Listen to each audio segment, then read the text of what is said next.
चलो, good morning everyone.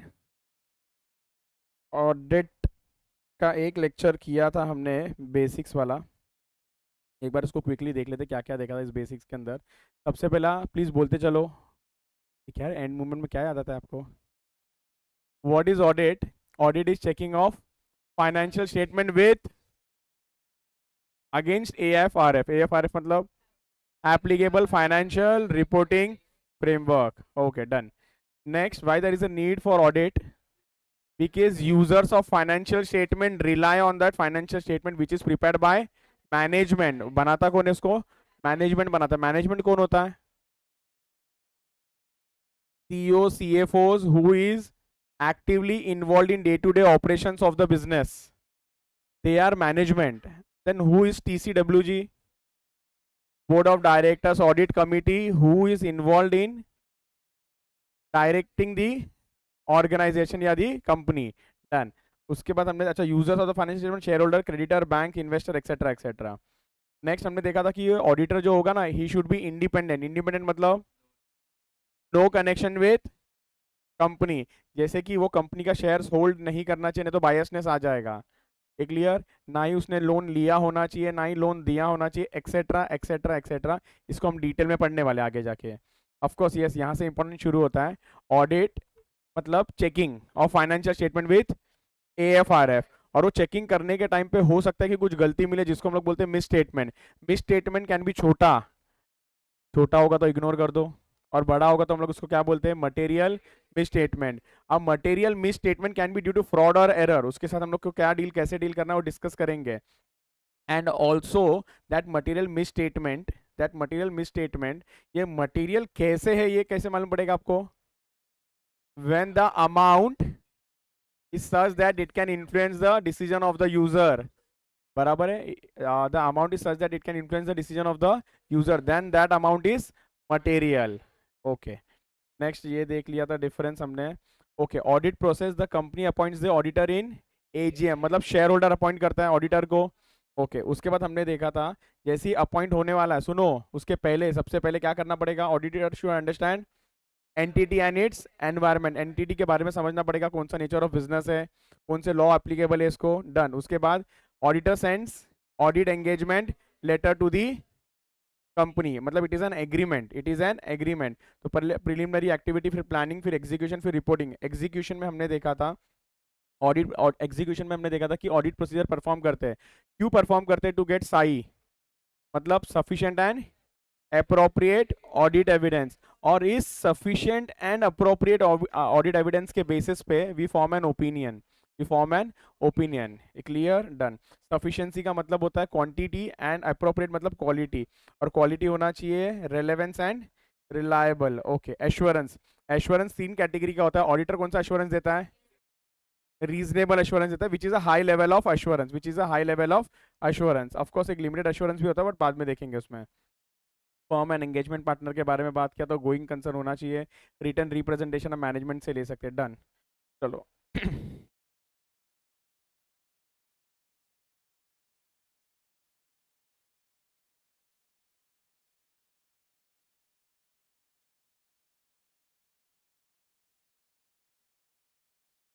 भेजता हूँ मैं।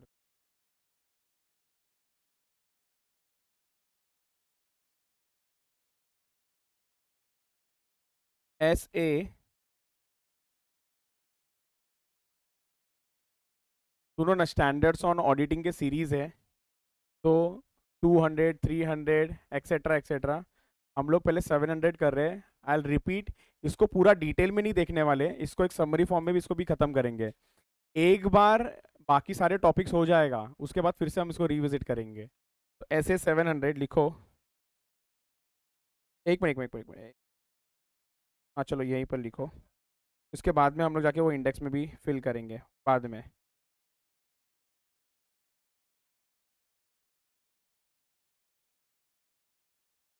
Forming opinion, forming an opinion and reporting on financial statement, forming an opinion and reporting on financial statement.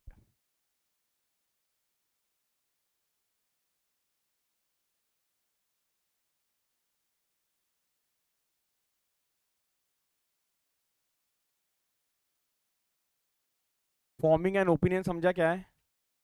What is forming an opinion? What is forming an opinion मतलब sir based on audit evidence auditor क्या करने वाला है? He will form an opinion. सुन लो ना अभी आप लोग को समझने के लिए, there are two types of opinion अभी के लिए। अभी के लिए आपके समझने के there are two types of opinion. एक होगा कि हाँ हाँ सब ये जो फाइनेंशियल स्टेटमेंट है सब सही है, और दूसरा कुछ तो गड़बड़ है। इसको हम लोग बोलते हैं मॉडिफाइड ओपिनियन, अनमॉडिफाइड ओपिनियन। हम लोग बोलते हैं एक को मॉडिफाइड ओपिनियन और दूसरे को अनमॉडिफाइड। तो दो ओपिनियन हो सकता है, एक मॉडिफाइड एक अनमॉडिफाइड। अच्छा, ये ओपिनियन किस बेसिस पे फॉर्म करते हो? ऑडिट, ऐसा नहीं बोलना कभी, साई के बेस पे। Sufficient and appropriate audit evidence. सिर्फ ऑडिट एविडेंस नहीं है, वो क्या है? Sufficient and appropriate audit evidence के बेसिस पे फॉर्म करते हैं। And reporting on financial statement, तो लिखो। अच्छा जैसे सुनो, सारे एसेस ना, सारे एसेस का एक रिस्पेक्टिव ऑब्जेक्टिव है। पहले ना इस पे क्वेश्चन आता था क्योंकि स्ट्रेट फॉरवर्ड क्वेश्चन बनता है, बट अभी अभी ना वो कम हो गया है। अभी अभी ना उसका इंपॉर्टेंस कम हो गया है।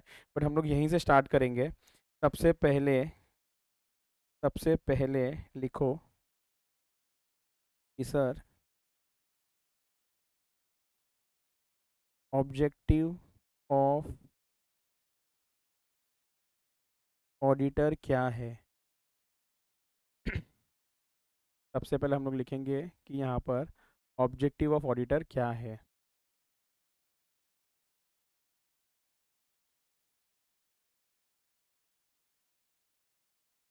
इसमें दो पार्ट।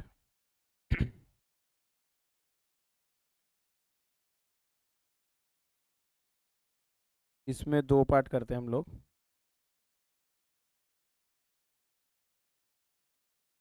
सर नाम से समझ रहा है, नाम से समझ रहा है सर, ये क्या है ऐसे? हाँ, क्या है ये? ओपिनियन फॉर्म करना। तो पहला ऑब्जेक्टिव भी यही है, टू फॉर्म एन ओपिनियन। तो पहला ऑब्जेक्टिव भी यही है इसमें, पहला ऑब्जेक्टिव इसमें यही है।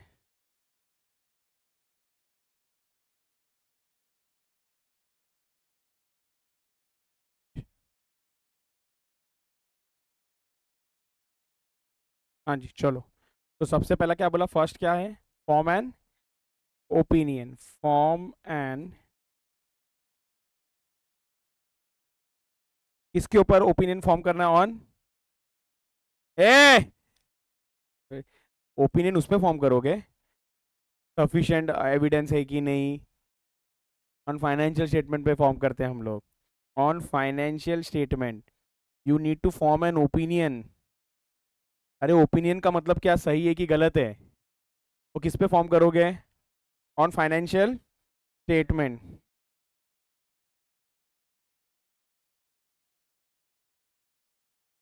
Based on what? Based on what? Based on sufficient and appropriate audit evidence. But यहाँ पर जैसे मॉड्यूल में लिखा है, मैं लिखा रहा हूँ based on evaluation of conclusions drawn, based on evaluation of conclusions drawn from ये क्या लिख दिया, AE audit evidence obtained, from audit evidence obtained. तो सबसे मेन है यहाँ पर शब्द form and opinion. Form and, और ओपिनियन फॉर्म करके क्या करने का? खुद तक रखने का नहीं, फिर हाँ रिपोर्ट हम लोग ऐसा नहीं बोलते, हम लोग क्या बोलते हैं ना, मैं एक्सप्रेस एन ओपिनियन एंड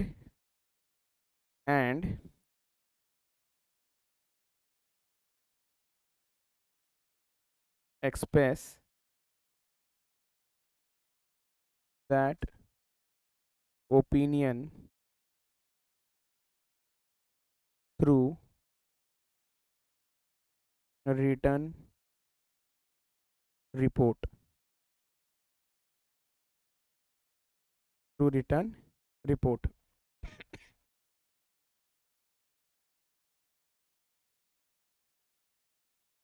क्या ये क्लियर? ये ऑब्जेक्टिव सबको क्लियर है? सेकेंड, हम लोग यहाँ पर बोल रहे हैं कि sir he should form an opinion, form an opinion, तो इसके बारे में लिखते हैं।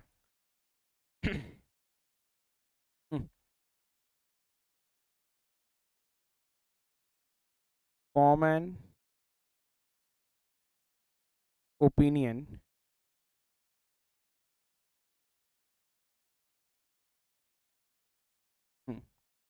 टू फॉर्म एन ओपिनियन, क्या बोलते, टू फॉर्म एन ओपिनियन।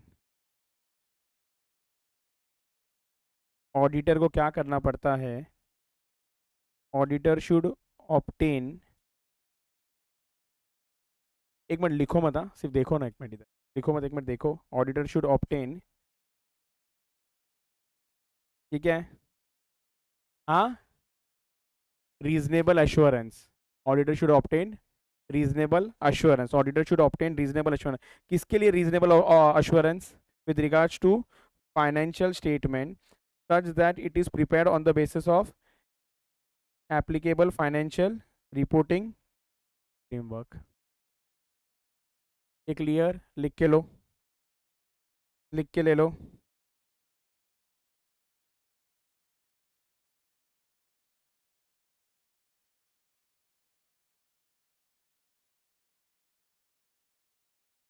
और रीजनेबल एश्योरेंस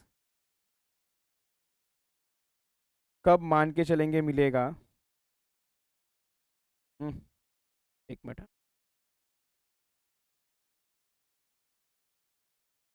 सबसे पहले जब हमको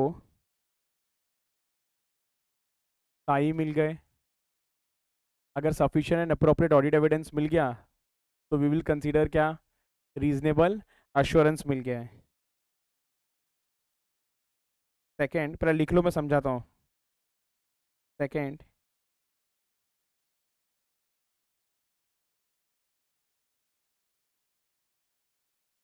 अनकरेक्टेड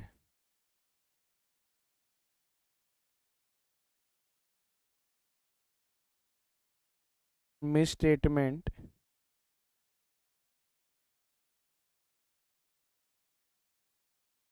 मटेरियल है कि नहीं?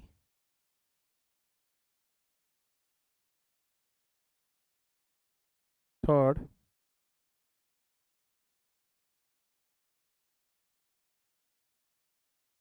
Evaluations, third evaluations. Page number लिखते चलना, 8.4, 8.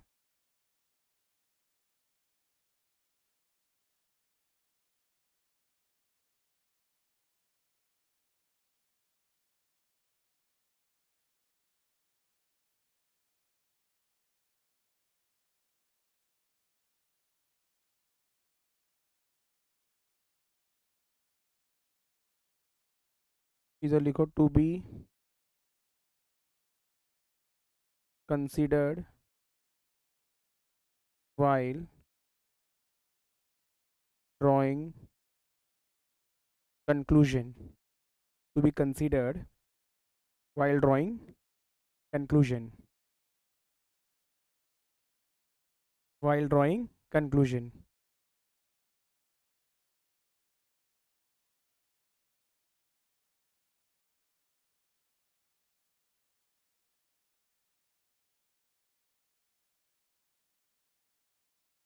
और ये इवैल्यूएशन में फिर से लिखो,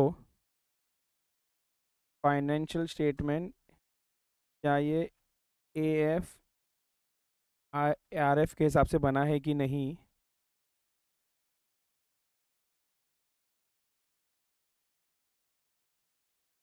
कंसिडरिंग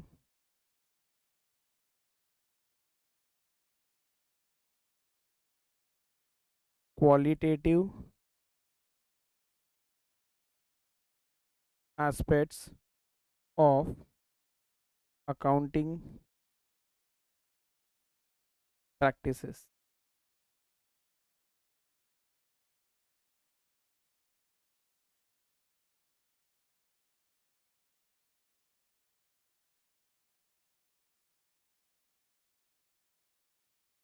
सर ये क्या लिख दिया है, इसको ना मैंने एकदम शॉर्टकट में लिखा है, मैं समझाता हूँ अभी। ये लिख लिया, चलो एक एक करके समझते हैं। सबसे पहले ना आप लोग आ जाओ ऑब्जेक्टिव पे, ऑब्जेक्टिव में भी आ जाओ और मॉड्यूल में भी आ जाओ।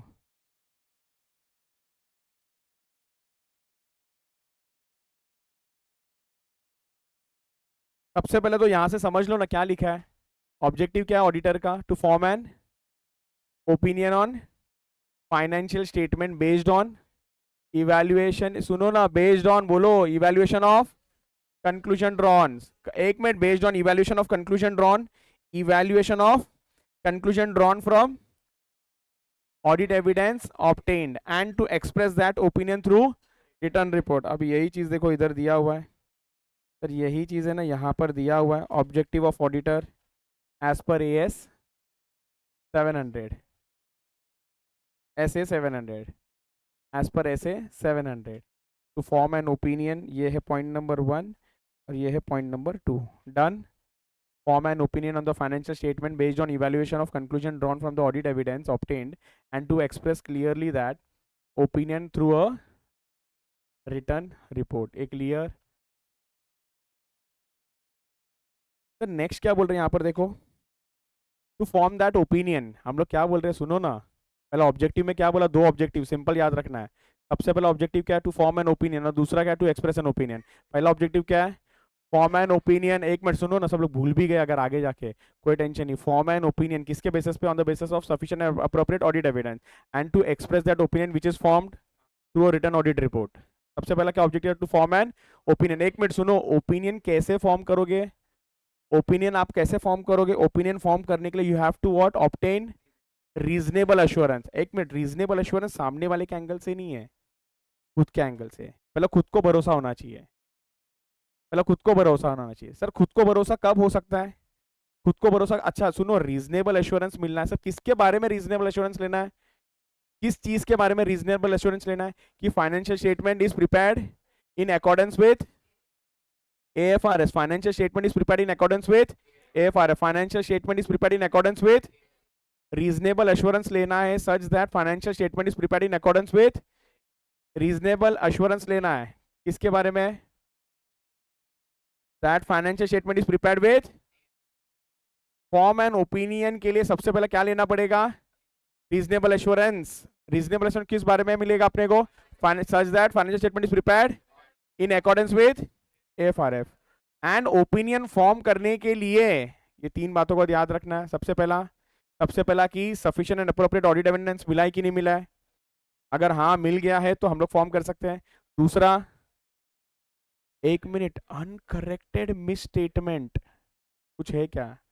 अनकरेक्टेड मिस स्टेटमेंट, वो भी ऐसा नहीं बोला, वो भी मटेरियल वाला, मतलब कि आप लोगों को कुछ गड़बड़ मिला, आप मैनेजमेंट के पास लेके गए, ए सुनो ना, ये गड़बड़ है, गड़बड़ है, और मैनेजमेंट ने ना उसको करेक्ट अगर नहीं किया, अगर ऐसा कुछ है क्या, तो वो भी चेक करना पड़ेगा। Is there any uncorrected misstatement? Is there any uncorrected misstatement? And of course उसके बाद आपको क्या करना पड़ेगा? इवैल्यूएशन करना पड़ेगा। क्या करना पड़ेगा? इवैल्यूएशन। सर इवैल्यूएशन का मतलब क्या? आपको चेक करना पड़ेगा financial statement is in accordance with, but sir थोड़ा कंफ्यूजन है, ऑलरेडी तो बोल दिया ना ऊपर AFRF, लेकिन जब ऊपर बोला ना AFRF, सुनो ना एक बार, तो हम लोग ये चेक कर रहे थे कि जैसे अकाउंटिंग स्टैंडर्ड 2 क्या बोलता है?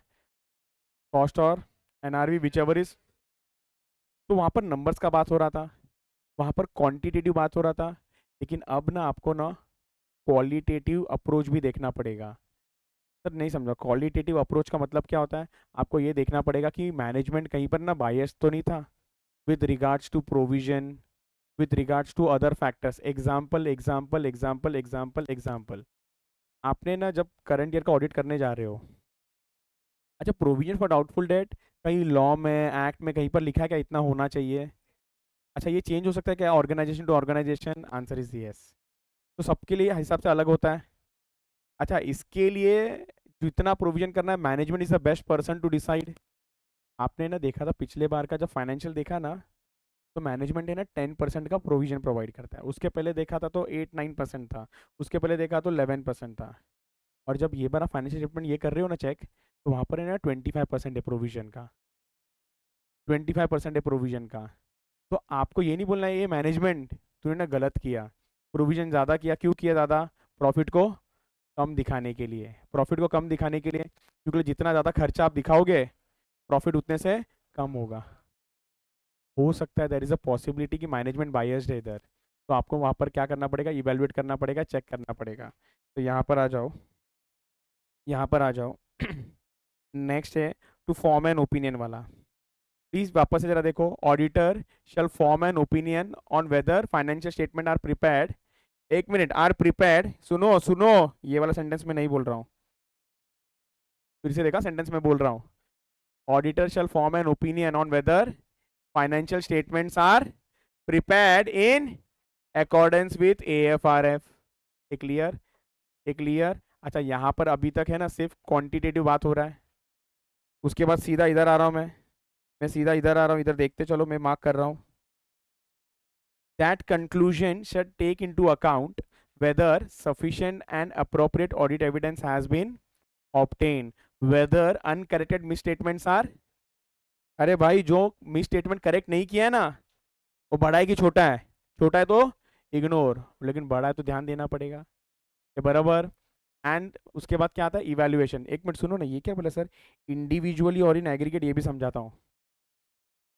अब ना गलतियां ना छोटा छोटा छोटा छोटा है, और वो छोटे छोटे गलती को जब आप ऐड करके देख रहे हो ना, बहुत बड़ा अमाउंट हो रहा है, तो भी ये मटेरियल बन गया।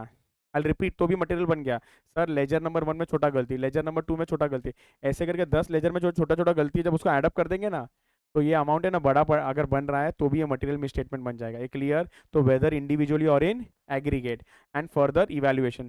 सर इवैल्यूएशन का मतलब क्या होता है? इधर देखो, वापस से वही सेंटेंस है। इवैल्यूएशन का मतलब क्या होता है? वापस से देखो, वही सेंटेंस है। Auditor shall evaluate what? Whether, ए बोलो, FSR prepared in accordance with AFRF। AFRF, हाँ या ना?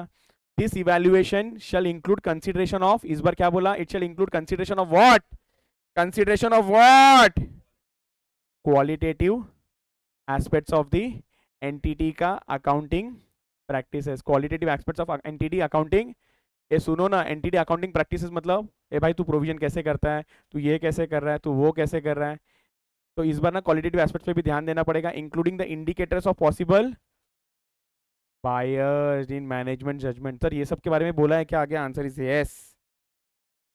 आंसर इज यस, आगे भी बोला है इसके बारे में। तो यहाँ पर देखोगे ना आप, सुनो ना, ये पूरा ना एक चेंज जैसा चल रहा है क्या। सब सबसे पहला क्या मालूम? ऑब्जेक्टिव। ऑब्जेक्टिव में सबसे पहला क्या था? फॉर्म एन, एक मिनट, फॉर्म एन ओपिनियन। अब वो फॉर्म एन ओपिनियन को लेके आगे बना है। ये ओपिनियन फॉर्म करने के लिए, ये ओपिनियन कैसे फॉर्म करोगे? सबसे पहले you will get a reasonable assurance. किस बारे में?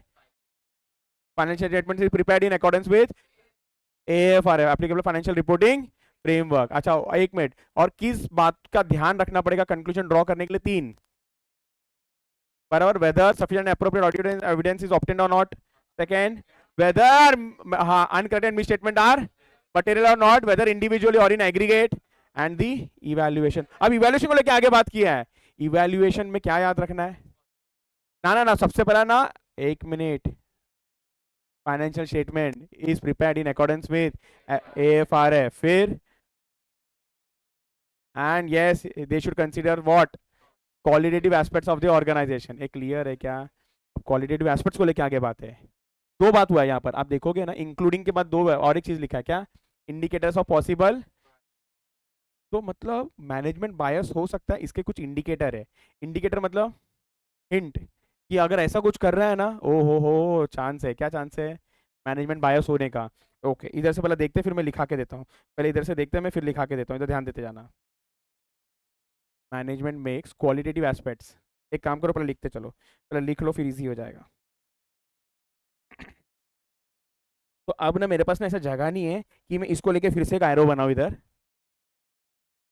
हेडिंग दे देते हैं।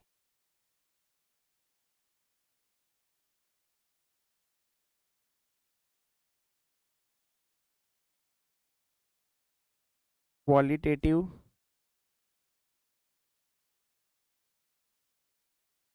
एस्पेक्ट्स ऑफ एंटिटीज अकाउंटिंग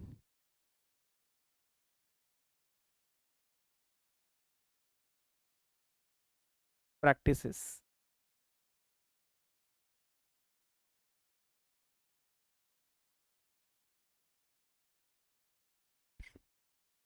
अच्छा एक मिनट, क्या सवाल है ये? क्वालिटेटिव एस्पेक्ट्स मतलब? बिल्कुल नहीं, बिल्कुल नहीं, बिल्कुल नहीं। क्वालिटेटिव एस्पेक्ट्स मतलब सर, नंबर को लेके और भी ऐसी कौन सी बातें हैं जिसको ध्यान में रख के एफएस बनाया गया है। एक मिनट वापस सुनो।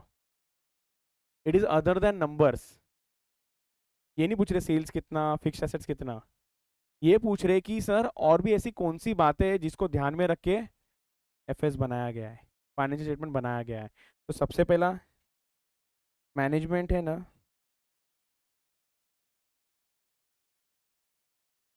बहुत सारे ना judgement,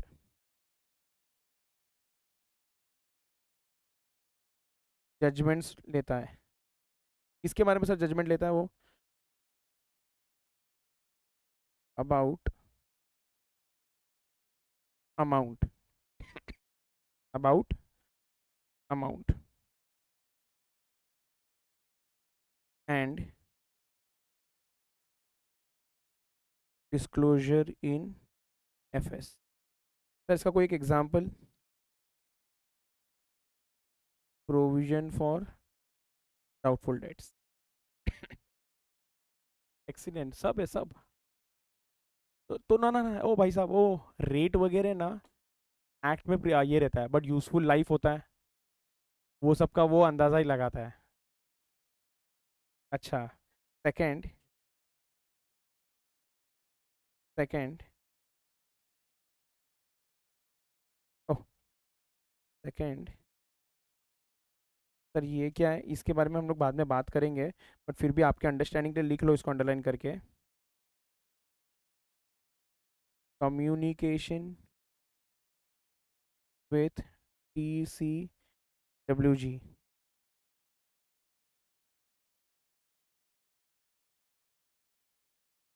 contains discussion of qualitative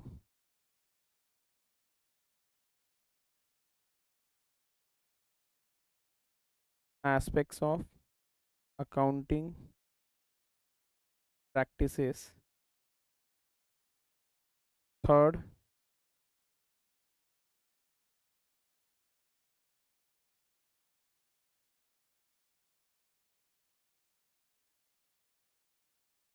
possible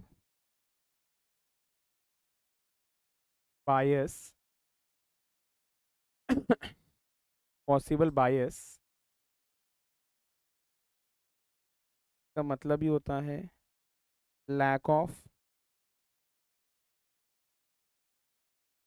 neutrality, lack of neutrality।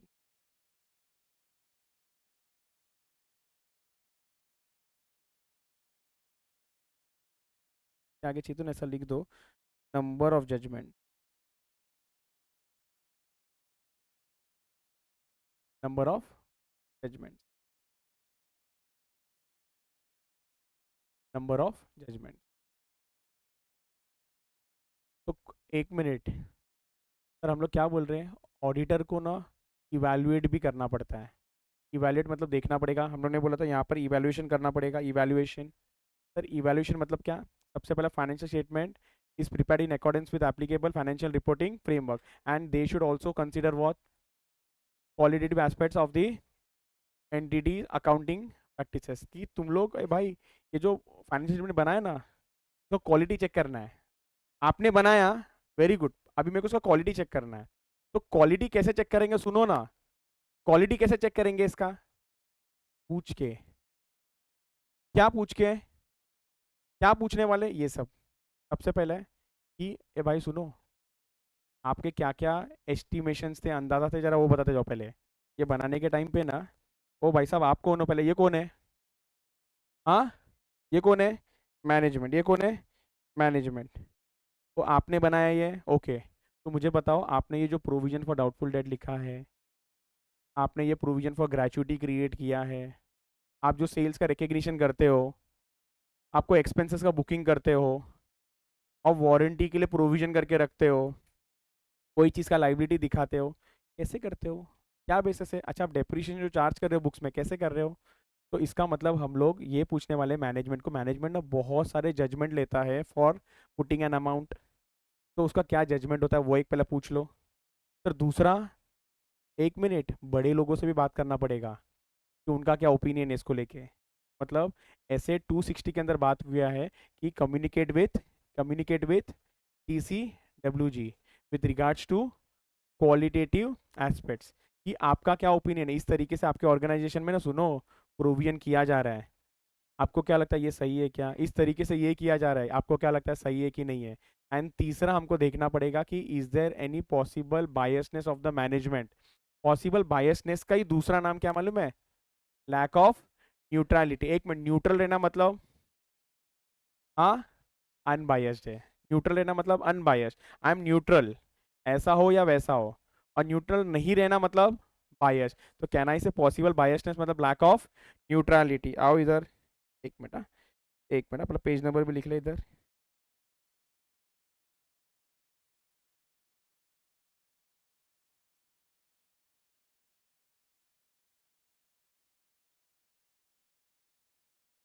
अब इसमें लिखो fourth,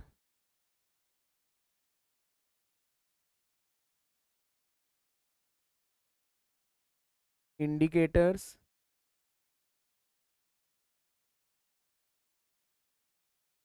indicators of lack of neutrality.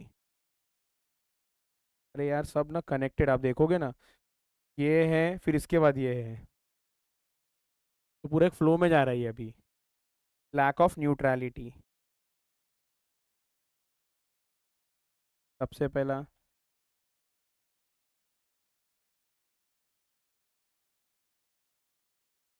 Selective correction of misstatement,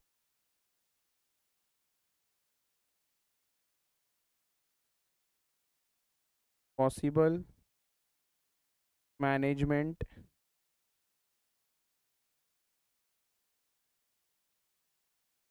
biasness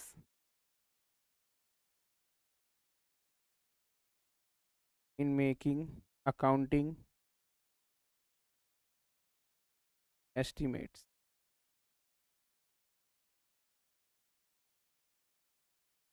useful life of asset,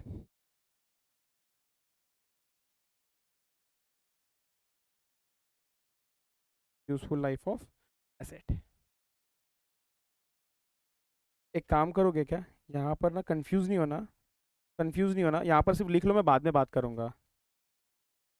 में लिखो, देखो पॉसिबल बायसनेस लिखा है, उसके बाद लिखो वापस से पॉसिबल मैनेजमेंट, जगह है तो लिखो, नहीं तो एरो डाल के नीचे ऊपर किधर लिख लेना, possible management biasness in making accounting estimates, in making accounting estimate. सुनो, हम लोग क्या बोल रहे हैं, सबसे पहले indicators of lack of neutrality. Sir हम लोग ना अगर ये सब हरकतें हुई ना, तो हम लोग क्या मान के चलेंगे मालूम है क्या, मैनेजमेंट क्या है, बायस्ड है। सर पहला वाला क्या बोला उन्होंने, पहला बोला सिलेक्टिव करेक्शन ऑफ, मतलब हाँ, अरे सुनो ना, बहुत सारे हमने मैनेजमेंट को लिस्ट दिया है, सुनो ये करेक्ट करो, ये करेक्ट करो। जहां जहां पर प्रॉफिट बढ़ रहा था ना, वो मैनेजमेंट ने करेक्ट कर लिया। लेकिन जो जो गड़बड़ की वजह से प्रॉफिट कम हो रहा था ना, मैनेजमेंट ने उसको इग्नोर कर दिया। तो यहाँ पर there is an indicator that management is biased. Clear. और दूसरा क्या बोला है, there is a possibility of the management bias with regards to accounting estimates. Accounting estimates मतलब जो अंदाजा लगा रहा है ना, उसमें वो बायस्ड हो रहा है। अरे ये इसमें ना ये कोई पकड़ ही नहीं सकता है, ये हमेशा ना मैनेजमेंट कॉल होता है। तो सर कैसे मालूम पड़ेगा, बट इंडिकेटर क्या है? तो सुनो ना, यूजफुल लाइफ अचानक से चेंज कर दिया मैनेजमेंट ने, यूजफुल लाइफ चेंज कर दिया, प्रोविजंस जो बनाया था वो चेंज कर दिया। मतलब जो पास्ट ट्रेंड था ना प्रोविजन बनाने का, और अब जो है ना वो अलग है। तो अकाउंटिंग एस्टिमेट्स की वजह से भी अंदाजा जो है ना, पता चलता है कि मैनेजमेंट बायस्ड है कि नहीं। जैसे सर इससे हो क्या जाएगा, ये पॉसिबल मुझे बताओ, अकाउंटिंग एस्टिमेट्स को चेंज करके हो क्या जाएगा, प्रॉफिट क्या हो जाएगा मालूम है? कम कर सकता है। प्रॉफिट क्या कर सकता है वो? कम कर सकता है। सर प्रोविजन क्या करेगा वो? बढ़ा देगा। वो क्या बोलेगा मालूम है क्या, मुझे लगता है ना ये बार है ना पैसा ज़्यादा डूबने वाला है। वैल्यू तो चेंज नहीं कर सकता, यूजफुल लाइफ चेंज कर सकता है। अरे यार ये एसेट का एग्जाम्पल एग्जाम्पल कल तक ना यूजफुल लाइफ ना एग्जाम्पल 10 साल था, अब 2 साल डेप्रिशिएट हो चुका है, कितना साल बचा है? वो बोलता है कि मेरे को लगता है ना अभी ये 2 ही साल चलेगा आगे जाके। तो ज़्यादा खर्चा बुक कर रहा है। अब ज़्यादा खर्चा बुक कर रहा है तो प्रॉफिट को क्या कर रहा है वो? कम। अगर वो ऐसा करने जा रहा है ना, देयर इज अ पॉसिबिलिटी कि मैनेजमेंट क्या है, बायस्ड है। एंड सेम सेंटेंस यहाँ पर भी एप्लीकेबल है, यहाँ पर भी एप्लीकेबल है, जो क्वालिटेटिव एस्पेक्ट्स है। मतलब क्वालिटेटिव एस्पेक्ट्स में ये दोनों भी आ ही जाएगा। आप लोग आओ अभी पेज नंबर, इधर भी लिख लो पहले। आप लोग आओ इधर, पेज नंबर 8.6। अब आओ यहाँ पर, क्वालिटेटिव एस्पेक्ट्स में देखो क्या बोला है, management makes number of judgement about amount and disclosures in. एक मिनट, अमाउंट के बारे में तो बात कर लिया, ये डिस्क्लोजर मतलब? डिस्क्लोजर मतलब, अरे सुनो ना, फाइनेंशियल स्टेटमेंट में ना नोट्स टू अकाउंट्स भी आता है, और वहां पर भी सारे डिस्क्लोजर देने पड़ते हैं, सारे डिस्क्लोजर देने पड़ते हैं। हमको देखना पड़ेगा मैनेजमेंट ने सारे डिस्क्लोजर दिए कि नहीं दिया है, सारे डिस्क्लोजर दिया है कि नहीं दिया है। तो एक मिनट, दो चीज के बारे में बात किया है, एक तो number of judgments for amount, number of judgments for amount दो है, एक मिनट ध्यान दो। Number of judgments for amount और दूसरा number of disclosures. Number of judgments और number of disclosure, number of judgments और नंबर ऑफ, इन दोनों की चीज पे ध्यान देना। क्लियर है क्या? सर नंबर ऑफ डिस्क्लोजर्स मतलब क्या? मैनेजमेंट ने जहां जहां पर सुनो ना, उसको लगा ना ये बात बताना चाहिए, उतना ही बात लिख दिया। उसको लगता है कुछ बात, जैसे सर एग्जाम्पल, लिटिगेशन चल, कंपनी पे केस चल रहा है, वो नहीं लिखा अगर, देयर इज अ पॉसिबिलिटी कि मैनेजमेंट बायस्ड है। ये जो चेक करना होता है ना, this is the qualitative aspects. A clear, done. Sir second क्या बोला देखो, ऐसे 260 content discussion with discussion of qualitative aspects of accounting practice, but किसके साथ में? TCWG के बाद में, जो हम लोग ना ऐसे 260 के अंदर पढ़ने वाले हैं। ओके नेक्स्ट थर्ड पॉइंट देखो, मैं पूरा रीड कर रहा हूँ। In considering qualitative aspects of the entity accounting practices, the auditor may be aware of possible bias in management का judgment. The auditor may conclude that cumulative effect of lack of neutrality together with the effect of uncorrected misstatement cause the financial statement as a whole to be materially misstated. Indicators of the lack of the neutrality are, indicators are, सबसे पहला क्या बोला है, selective corrections of misstatement brought to the management attention during the audit. Example देखो ना क्या बोला है भारी, एग्जाम्पल देखो क्या बोला है यहाँ पर, correcting miss statement with effect of increasing reported earnings but not correcting, एक minute but not correcting what, misstatement that have a effect of, जिससे आपका अर्निंग्स कम हो रहा है ना, वो रिपोर्ट वो चेक नहीं करता है। वो बोला नहीं ठीक है चलेगा, ये इतना ज्यादा बड़ा गड़बड़ नहीं है। जहां से प्रॉफिट बढ़ रहा है ना, वो तुरंत उसने जाके क्या कर दिया, चेंज कर दिया। और सेकंड क्या बोला, possible management bias with regards to what, accounting estimates, with regards to what, accounting. Clear है क्या? And of course again fourth point में ऐसे 540 address possible management biasness in making accounting estimates, इसका डिटेल में हम लोग बाद में देखने वाले हैं। तो यहाँ से यहाँ तक ये पूरा कहानी है। Clear, done, done. चलो नेक्स्ट लिखो,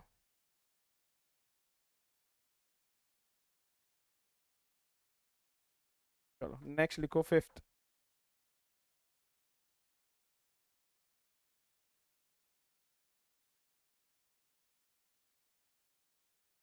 4 मार्क कर लेना इसको।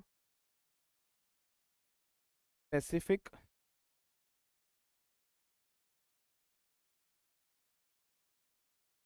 Evaluation bye auditor.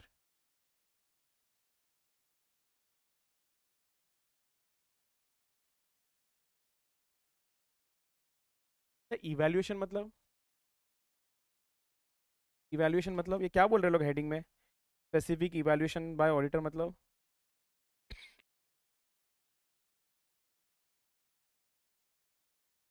चेक करना,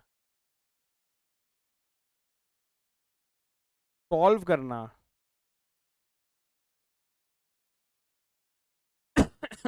यहाँ पर है ना, चेक करना है, चेक करना। अच्छा, हम लोग किस चीज़ का चेकिंग कर रहे हैं?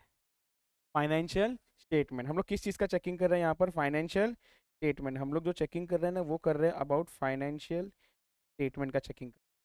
सर फाइनेंशियल स्टेटमेंट के अंदर सबसे पहले क्या चेक करो मालूम है क्या? सबसे पहले क्या चेक करो मालूम है क्या? अबाउट, सबसे पहले चेक करो about terminology.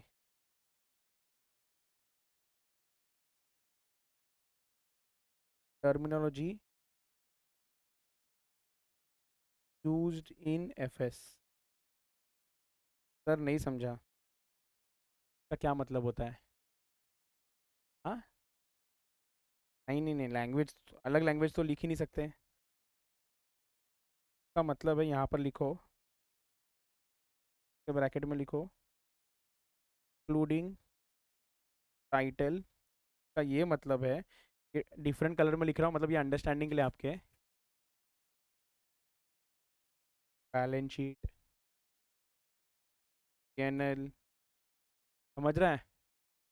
Cash flow, notes to accounts. अरे कुछ नहीं, हेडिंग चेक करो पहले। सबसे पहले क्या चेक कर लेना? अरे भाई सुनो, ऐसा होना नहीं चाहिए जैसे आप लोग कभी कभी बनाते हो ना। सर ट्रेडिंग वेडिंग लिखने का नहीं ऊपर, डायरेक्ट अकाउंट बना है, पर्टिकुलर रुपीस पर्टिकुलर रुपीस। और बाद में सोचेगा सामने वाला ये ट्रेडिंग है, पीएनएल है, इनकम एंड एक्सपेंडिचर है कि क्या है। ऐसा नहीं होना चाहिए। सबके लिए क्या होना चाहिए? एक हेडिंग होना चाहिए। हेडिंग को ही हम लोग बोलते हैं टाइटल। तो सबसे पहला काम क्या करना है? Specific evaluation. ये सुनो, एक जनरली तो तुम लोग देखोगे सब, बट स्पेसिफिकली ना, ये 1 2 3 4 5 इस पे तो स्पेसिफिकली ध्यान देना है। सबसे पहला क्या? हेडिंग्स पे। सबसे पहला क्या? हेडिंग्स पे। हेडिंग्स मतलब आपके पास जब भी सुनो फाइनेंशियल स्टेटमेंट देगा ना ऑडिट करने के लिए, पहला देखोगे तो सबसे पहला क्या दिखेगा? Balance sheet. फिर पलटा statement of PNL, profit and loss account, ठीक है। नेक्स्ट कैश फ्लो स्टेटमेंट, उसके पीछे नोट्स टू अकाउंट्स। ये क्लियर है कि सबसे पहला ये होना चाहिए? सेकंड लिखो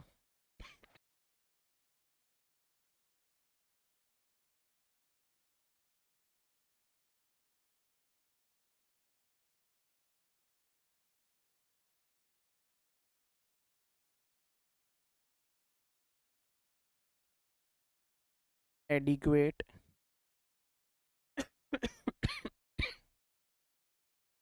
डिस्क्लोजर्स दिया है कि नहीं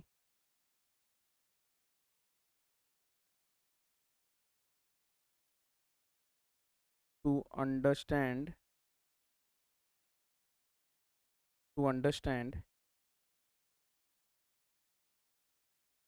transaction and events, to understand transactions and event, to understand transactions and event.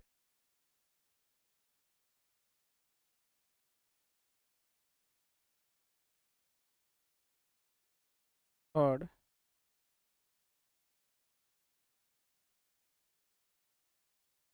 Third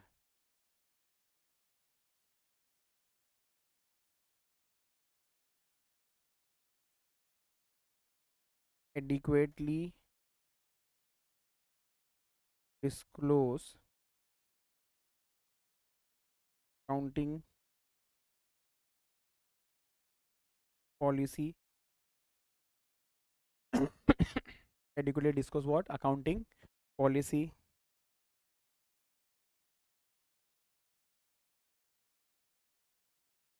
fourth, check करना कि accounting policy is consistent with AFRF. This accounting policy is consistent with AFRF.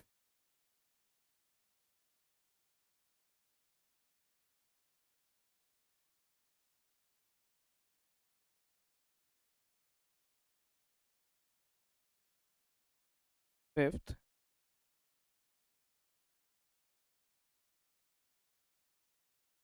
accounting estimates, accounting estimate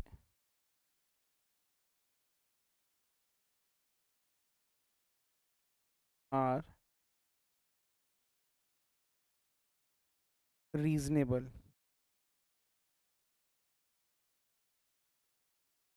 Accounting estimates are reasonable.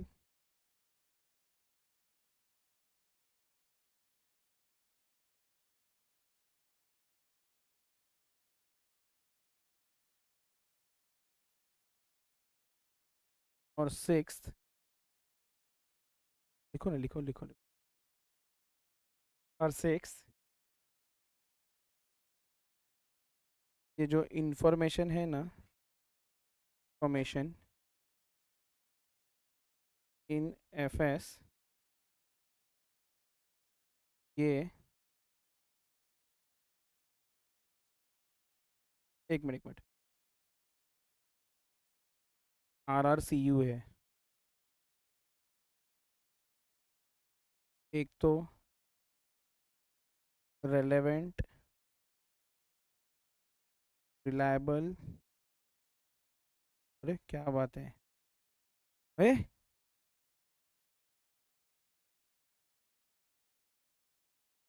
Understand, perfect है।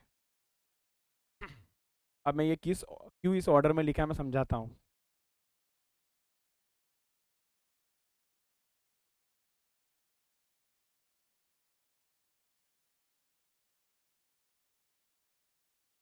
सुनो ना, अपने को बहुत सारा content पढ़ने वाले हैं, तो क्वेश्चन के साथ ही ना आंसर को ना कोरिलेट करते जाओ। तो सबसे पहले जो दिमाग में आएगा ना वहीं से आपका आंसर फ्रेम करना शुरू करोगे आप। तो सबसे पहले what is the question, specific evaluation. एक मिनट, स्पेसिफिकली मतलब ये सब चीज़ों पे ध्यान देना, स्पेसिफिकली ये सब चीज़ों पे ध्यान देना। एक मिनट, आप सबसे पहले चेकिंग क्या करने जा रहे हो, फाइनेंशियल स्टेटमेंट। तो फाइनेंशियल स्टेटमेंट, एक मिनट आप इमेजिन करो ना, आप ऑडिटर हो, आप गए, आप बोले मैं ऑडिट के लिए आज आया हूँ, तो वो आपको चेकिंग करने के लिए सबसे पहले क्या देगा मालूम है, फाइनेंशियल स्टेटमेंट्स देगा। वो समझो कि ऐसा 30-40 पेज का वो फाइनेंशियल स्टेटमेंट है, उसने वो दिया, तो सबसे पहले काम क्या करोगे आप, हाँ सबसे पहले आप टाइटल चेक कर लेना, टर्मिनोलॉजी यूज, टाइटल चेक कर लेना। चेक कर लिया, क्या क्या दिख रहा है जरा बोलते जाओ एक एक करके। बैलेंस शीट, फिर P&L, फिर हाँ कैश फ्लो स्टेटमेंट दिख रहा है, फिर नोट्स टू अकाउंट, रुको, नोट्स टू अकाउंट दिख गया। अब नोट्स टू अकाउंट में देखो ठीक से, वापस से देखो, जब नोट्स टू अकाउंट देख रहे हो तो नोट्स टू अकाउंट्स में ना एडिक्वेट डिस्क्लोजर है कि नहीं ये चेक कर लेना। एक मिनट मैंने क्या बोला यहाँ पर कि नोट्स टू अकाउंट्स में ना एडिक्वेट डिस्क्लोजर, ये नोट्स टू अकाउंट्स के अंदर, सर एडिक्वेट डिस्क्लोजर का मतलब, अरे इमेजिन करो 2 FS है, एक में ना नोट दिया ही नहीं है। अच्छा क्या क्या डिस्क्लोजर्स हो सकते हैं, हाँ एक एग्जांपल है, लिटिगेशंस है कि नहीं है, कॉन्टिंजेंट लाइबिलिटी है कि नहीं है, बराबर है। आप कौन से अकाउंटिंग पॉलिसी यूज करते हो, अकाउंटिंग पॉलिसीज का मतलब मेथड्स ऑफ इन्वेंट्री वैल्यूएशन, अरे फीफो यूज करते हो, लीफो यूज करते हो, तो यार ये सब लिखना पड़ेगा कि नहीं।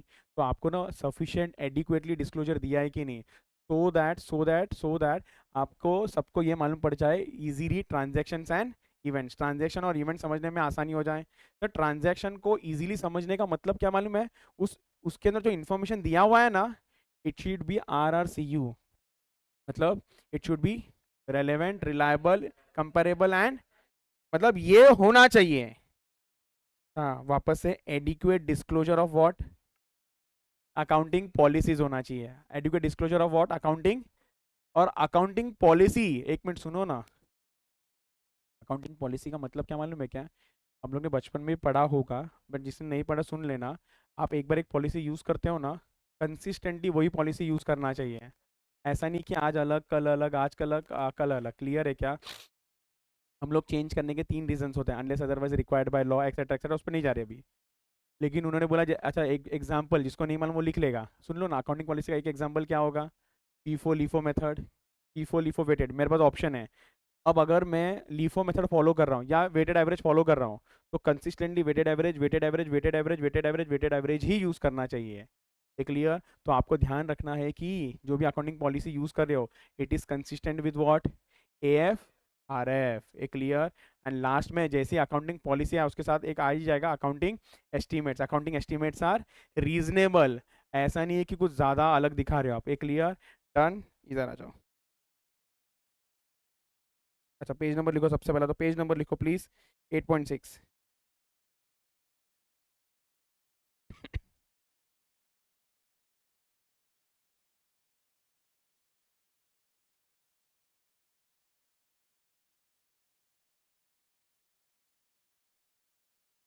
ऑडिटर शुड इवैल्यूएट, एक मिनट मैंने आपको लिखा के दिया है। Sir auditor should evaluate what, बोलो ना एक बार। Terminology used in FS which includes title. वापस से सब लोग बोलो क्या? Terminology used in FS including title. वापस से सब अपना क्या इवैल्यूएट करेगा वो? तो ये है उसका आइडियली फर्स्ट पॉइंट, ये है उसका फर्स्ट पॉइंट। क्लियर? एक बार रीड करते क्या बोला है sir? Terminology used in FS including the title of each financial statement is appropriate. ये क्लियर? डन। सर सेकंड क्या लिखा हमने? सेकंड क्या लिखा? अरे आप लोग देख रहे हो, उसके बाद आप कहाँ पर पहुंच गए देखते देखते? नोट्स टू अकाउंट्स में। तो नोट्स टू अकाउंट्स में हम लोग क्या बोलेंगे? एडिक्वेट डिस्क्लोजर दिया है कि नहीं? तो यहाँ पर है वो सेकंड पॉइंट। सेकंड पॉइंट यहाँ पर है, फाइनेंशियल स्टेटमेंट प्रोवाइड्स, ए सुनो, FS shall provide what? Adequate disclosure. बराबर है? To enable the intended users to understand the material transactions and events, effect of material transactions and events on the information which is given in financial statement। a clear? information which is given in, और ये information के base पे ही, information कैसा होना चाहिए actually में वो ऊपर लिखा के दिया मैंने आइडियली। बराबर है? इंफॉर्मेशन उसके ऊपर ही लिखा के दिया, presented in the financial statement is relevant reliable comparable and. ये सिर्फ कहना इसे, ये इससे कनेक्टेड पॉइंट है, ये से कनेक्टेड पॉइंट है, ये इंफॉर्मेशन और ये इंफॉर्मेशन। एक क्लियर? डन। अच्छा थर्ड क्या लिखा के दिया आपको? थर्ड क्या लिखा के दिया? ए सुनो, वापस एक बार एडिक्वेट डिस्क्लोजर देना चाहिए, एडिक्वेट डिस्क्लोजर देना चाहिए। तो थर्ड पॉइंट यहाँ पर लिखा के दिया मैंने आपको, एडिक्वेट डिस्क्लोजर देना चाहिए फॉर व्हाट? Accounting policies. आपने कौन से अकाउंटिंग पॉलिसी सिलेक्ट किया और यूज कर रहे हो? क्लियर? और ये अकाउंटिंग पॉलिसी कैसा होना चाहिए? आप consistently applied accounting policies selected and applied are consistent with applicable financial reporting framework। ये डन। और उसी के साथ नेक्स्ट पॉइंट क्या आ जाएगा आपका? Accounting estimate should be reasonable, accounting estimate should be reasonable, accounting estimate should be reasonable. Of course last point information. ये clear क्या? नो ना, अगर इसको आप आंसर जैसा रटने बैठोगे ना तो भूल जाओगे। आपको ना क्वेश्चंस के थ्रू लिंक करना है आंसर को, मतलब स्पेसिफिक इवैल्यूएशन। इधर ध्यान दो, specific evaluation. Specific evaluation bye auditor मतलब क्या? एक मिनट, स्पेसिफिक इवैल्यूएशन मतलब स्पेसिफिकली ये सब चीजों पे ध्यान देना है। तो कौन से चीजों पे ध्यान देना है?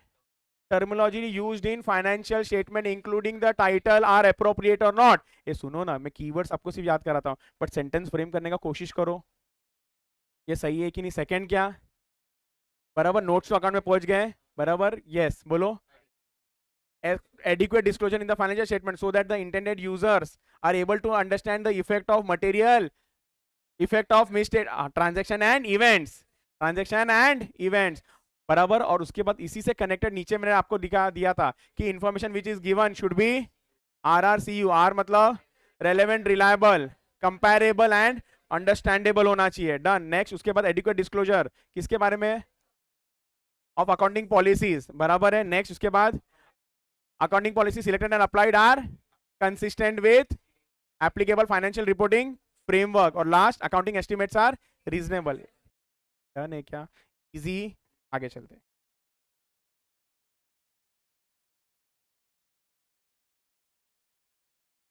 एक मिनट, आगे चलने से पहले एक बार ना रिवाइज कराता हूँ क्या क्या देखा हमने। आराम से सुनो। सबसे पहले ऐसे 700 क्या है, कोई बात नहीं देख लेने का। फॉर्मिंग एन ओपिनियन एंड, एक तो ओपिनियन फॉर्म करो और फॉर्म करके अपने पास रख लो, बराबर। नहीं, रिपोर्ट करना पड़ेगा, तो बस वैसी सेंटेंस है। Forming an opinion and reporting on financial statement, वापस ऐसे 700 क्या है। अगर ये ऐसे है तो इसका ऑब्जेक्टिव भी क्या होगा सोचो। नहीं, दो चीज है, सबसे पहला फॉर्मिंग एन ओपिनियन और दूसरा उड़ी मारो फटक से उधर, एक्सप्रेशन ओपिनियन। एक मिनट, फॉर्मिंग एन ओपिनियन को थोड़ा और डिटेल में बात करें। फॉर्मिंग एन ओपिनियन मतलब forming an opinion on the basis of evaluation of conclusion drawn, valuation on the basis of conclusion drawn, बराबर है, from audit evidence which is obtained. चलेगा चलेगा, आप लोग टाइम लेके बाद में इसको याद कर लेना, बट कोशिश करना यस याद रखने के लिए। And express an opinion through written report. अच्छा वापस से पहला क्या पॉइंट था, फॉर्मिंग एन ओपिनियन। एक मिनट, ओपिनियन फॉर्म करने के लिए you should obtain, auditor should obtain what, he should get, okay he should get reasonable assurance. Reasonable assurance किस चीज के लिए, such that financial statement is prepared in accordance with applicable financial reporting framework। एक clear है क्या, okay अच्छा इसके लिए भी और तीन चीजों को याद रखना। सबसे पहला वेदर वेदर साइज रिसीव्ड और नॉट, बराबर। Second, whether uncorrected misstatement is, Hindi में समझा क्या मतलब, अनकरेक्टेड मिस स्टेटमेंट मतलब जो करेक्ट नहीं किया है वो छोटा है कि बड़ा है, बराबर। And third, evaluations. थर्ड क्या बोला, इवैल्यूएशंस किसका, financial statement is with respect to AFRF है कि नहीं। And he should also consider, he should also consider qualitative aspects of the entity. Clear, qualitative aspects का मतलब चार बातें थी। पहला, कोई बात नहीं देख लो, पहला, अच्छा इसको भी ना एक्चुअली दो पार्ट करना था, बट प्लीज दिमाग में दो पार्ट ही रखो। With regards to what, number of judgements the management makes for the amount, and दूसरा नंबर ऑफ डिस्क्लोजर्स, बराबर। तो ये दोनों देखना पड़ेगा, ये क्लियर। सेकंड, एक मिनट, सेकंड और फोर्थ पॉइंट है ना ऐसे को लेके, सेकंड वाला था 260 और फोर्थ वाला था 540। अच्छा लिखा नहीं है मैंने, तो लिख देता हूं मैं, आप भी चाहिए तो लिख लो, जगह है तो ऐसा करके लिखता हूं मैं, इधर नीचे लिखता हूँ ऐसे 540, सेम कलर से अंडरलाइन कर।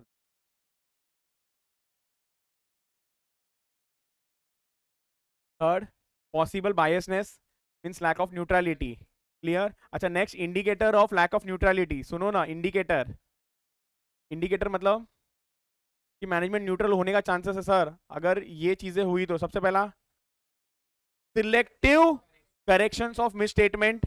सिलेक्टिव करेक्शन मतलब समझ गया क्या, जिससे प्रॉफिट बढ़ रहा है वो कर दिया, बट जिससे प्रॉफिट कम हो रहा है वो नहीं किया। Next, possible management biasness with regards to accounting estimates. इसलिए तो हम लोग ने आगे जाके बोला accounting estimate should be reasonable, इसलिए तो हमने आगे जाके भी बोला है अकाउंटिंग एस्टिमेट शुड, ये इवैल्यूएट करना ऑडिटर, अगर ये नहीं है तो मैनेजमेंट क्या है, बायस्ड है, क्लियर। अच्छा specific evaluation bye auditor, specific evaluation मतलब क्या देखना चाहिए, बराबर, स्पेसिफिकली ये चीज तो देखना चाहिए। सबसे पहला क्या, एक मिनट, हम लोग चेक किसका करें, फाइनेंशियल स्टेटमेंट, तो फाइनेंशियल स्टेटमेंट में क्या चेक करोगे, सबसे पहला terminology use in the financial statement, बराबर, including the title, is it appropriate और not. Second, adequate disclosure in financial statement so that the intended users are understand the financial statement in transaction and events, T&E. Understand what, transaction and event, and the information given in the financial statement should be RRCU, what, R मतलब comparable and understandable, done. Adequately disclose what, accounting policies selected and applied, बराबर, and accounting policy, और फिर बाद में second next point, accounting policy which is selected and applied should be consistent with applicable financial reporting framework. Last point, accounting estimates are reasonable, done. चलो आगे, sixth,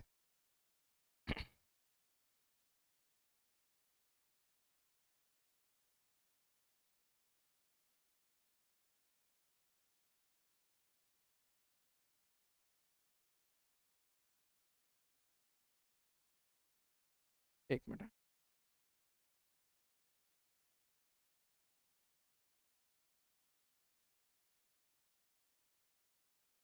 बस अभी पहले ना सुनते रहना फिर मार्क करना, पहले सुनते रहना, पहले सुनते रहना। फॉर्मिंग एन ओपिनियन, आप देख पा रहे हो इधर अनमॉडिफाइड ओपिनियन, मैंने बोला ना ओपिनियन दो होता है, एक होता है मॉडिफाइड, एक होता है अनमॉडिफाइड। करेंगे इसके बारे में डिस्कस, मॉडिफाइड ओपिनियन, ये सब के बारे में ना जब ऐसे 705 आएगा ना डिटेल में तब हम बात करने वाले हैं। अभी बिल्कुल नहीं इसके बारे में, बहुत इनिशियल है। उसके बाद आता है हमारा ऑडिट रिपोर्ट, जिसके लिए आप लोग ये सब्जेक्ट पढ़ रहे हो। ऑडिट रिपोर्ट बनाने के लिए तो आपको सबसे पहले ना ऑडिट रिपोर्ट का ना मैं कंटेंट बता देता हूँ, वहीं से शुरू करते हैं मेन। अच्छा, इसके ऊपर जो है ना ये सब करेंगे डिस्कस थोड़ी देर बाद ही। पहले हम लोग सीधा बात करते हैं ना about audit report. Audit report, audit report, audit report, audit report. आपको ना पहले तो मैं ऑडिट रिपोर्ट का ना दिखा देता हूँ। यहाँ पर अपने मॉड्यूल में ना इन्होंने ना अपने को ना एक ऑडिट रिपोर्ट बना के दिया है।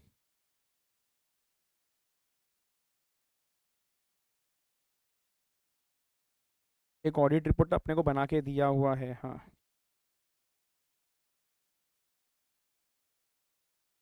ये है ऑडिट रिपोर्ट। तो सबसे पहले आपको क्या दिख रहा है, यहाँ पर क्या लिखा हुआ दिख रहा है, क्या लिखा हुआ, इंडिपेंडेंट ऑडिटर्स रिपोर्ट। ऐसे ही लिखना पड़ता है हेडिंग, इंडिपेंडेंट ऑडिटर्स रिपोर्ट, ऐसे ही लिखना पड़ता है पहले, इंडिपेंडेंट ऑडिटर्स। इसको हम लोग बोलते हैं टाइटल, इसको हम लोग क्या बोलते हैं, टाइटल। लिख दिया बराबर। इमेजिन करो अभी तक पेज ब्लैंक है। सबसे पहला हेडिंग में क्या लिखा आप लोग ने, इंडिपेंडेंट ऑडिटर्स रिपोर्ट। ये क्या है, टाइटल, ये क्या है, टाइटल। उसके बाद सुनो ना, एक बार सुनो। उसके बाद ये रिपोर्ट किसके लिए बना रहे हो, किसके लिए बना रहे हो, सुनो। अगर अगर पब्लिक लिमिटेड कंपनी है, लिस्टेड कंपनी है, तो किसके लिए बना रहे हो, मेंबर्स या शेयर होल्डर्स के लिए बना रहे हो। इसलिए हम लोग को लिखना पड़ता है कि किसको ये एड्रेस कर रहे हो, जिसको हम लोग बोलते हैं एड्रेसी, एड्रेसी। तो एड्रेसी में क्या आ गया, to members of ABC company limited, but जरूरी नहीं है, इट कैन बी मेंबर्स। एक मिनट सुनो। अब इसमें भी ना दो तरीके का फाइनेंशियल स्टेटमेंट होता है। मैंने बोला ना मैं ऊपर का कुछ पार्ट छोड़ के आ रहा हूँ, ये वाला। और देखा था कि आपने, अच्छा 12th का प्रोजेक्ट में किया है, ऐसा कुछ है नहीं, लेकिन यहाँ पर एक है general purpose financial statement. General purpose financial statement, एक जनरल पर्पस होगा तो दूसरा क्या होगा, special purpose financial statement. Answer is yes, answer is yes. तो दो फाइनेंशियल स्टेटमेंट है, प्लीज सुनो। एक जनरल पर्पस फाइनेंशियल स्टेटमेंट और दूसरा स्पेशल पर्पस, दो अलग अलग फाइनेंशियल। सुन लेना, फाइनेंशियल स्टेटमेंट मतलब trading, PNL, balance sheet. General purpose मतलब अभी के लिए, मतलब नॉर्मली जो ईयर एंड का फाइनेंशियल स्टेटमेंट बनता है ना, ये किसके लिए बन रहा है, तभी के लिए, इसीलिए उसको बोलते हैं जनरल पर्पस फाइनेंशियल स्टेटमेंट। अगर आप उसका ऑडिट करते हो ना, तो इसीलिए बार बार ये शब्द यूज होगा, general purpose financial statement, general purpose financial statement, या जनरल पर्पस फ्रेमवर्क, ऐसा करके यूज होगा। ये क्लियर। अच्छा सर, फिर अगर जनरल पर्पस ये होता है तो स्पेसिफिक पर्पस फाइनेंशियल स्टेटमेंट वो क्या होता होगा। अच्छा, तो क्वार्टरली सबके लिए नहीं है, वो बनाओ और खुद के पास रखो, को नहीं देने का, सबके लिए होता है ना, तो वो नहीं है फिर। तो फिर स्पेसिफिक पर्पस फाइनेंशियल स्टेटमेंट क्या है, अगर लोन चाहिए, बैंक ने क्या बोला मालूम है, वो सुनो। बैंक ने बोला कि आप है ना मुझे लास्ट 2 साल का, और अभी आपका 6 मंथ्स या 7 मंथ्स खत्म हुआ है, वहां तक का मुझे फाइनेंशियल्स बना के दो, प्लस आगे का 3 साल का बना के दो। अब मैनेजमेंट तो मस्त बना के तो दे देगा, बट कोई तो चेक करने वाला चाहिए कि नहीं चाहिए उसको भी। ऑडिटर अपॉइंट होता है, तो ऑडिट उसका भी ऑडिट करता है। अब वो ऑडिट करके जो रिपोर्ट सबमिट करेगा वो शेयर होल्डर को नहीं करेगा, वो बोर्ड ऑफ डायरेक्टर्स को करता है। वो बोर्ड के लिए काम कर रहा है, मतलब बोर्ड अपॉइंट करता है उनको। एक मिनट, पहले वाले को कौन अपॉइंट कर रहा था मालूम है, शेयर होल्डर। इसीलिए पहला जनरल पर्पस वाला जो होता है ना, वो किसको जाता है मालूम है, मेंबर्स। मेंबर्स, आई रिपीट, सुनो। पहला जनरल पर्पस वाला किसको, मेंबर। जनरल पर्पस वाला किसको, क्योंकि उन्होंने अपॉइंट किया उसको। स्पेशल पर्पस वाला ना बोर्ड ऑफ डायरेक्टर्स को। स्पेशल पर्पस के बहुत सारे रीजन हो सकते हैं, कोई इन्वेस्टर आने वाला है, उसके लिए अगर आप करवा रहे हो, for any other special purpose के लिए अगर आप ऑडिट करवा रहे हो ना, तो उसके लिए जो रिपोर्ट बनेगा ना वो किसको जाएगा, बीओडी, बोर्ड ऑफ डायरेक्टर्स को जाएगा, तो उसको हम लोग बोलते हैं एड्रेसी। उसको हम लोग क्या बोलते हैं? Addressee, addressee. एक मिनट, हाँ,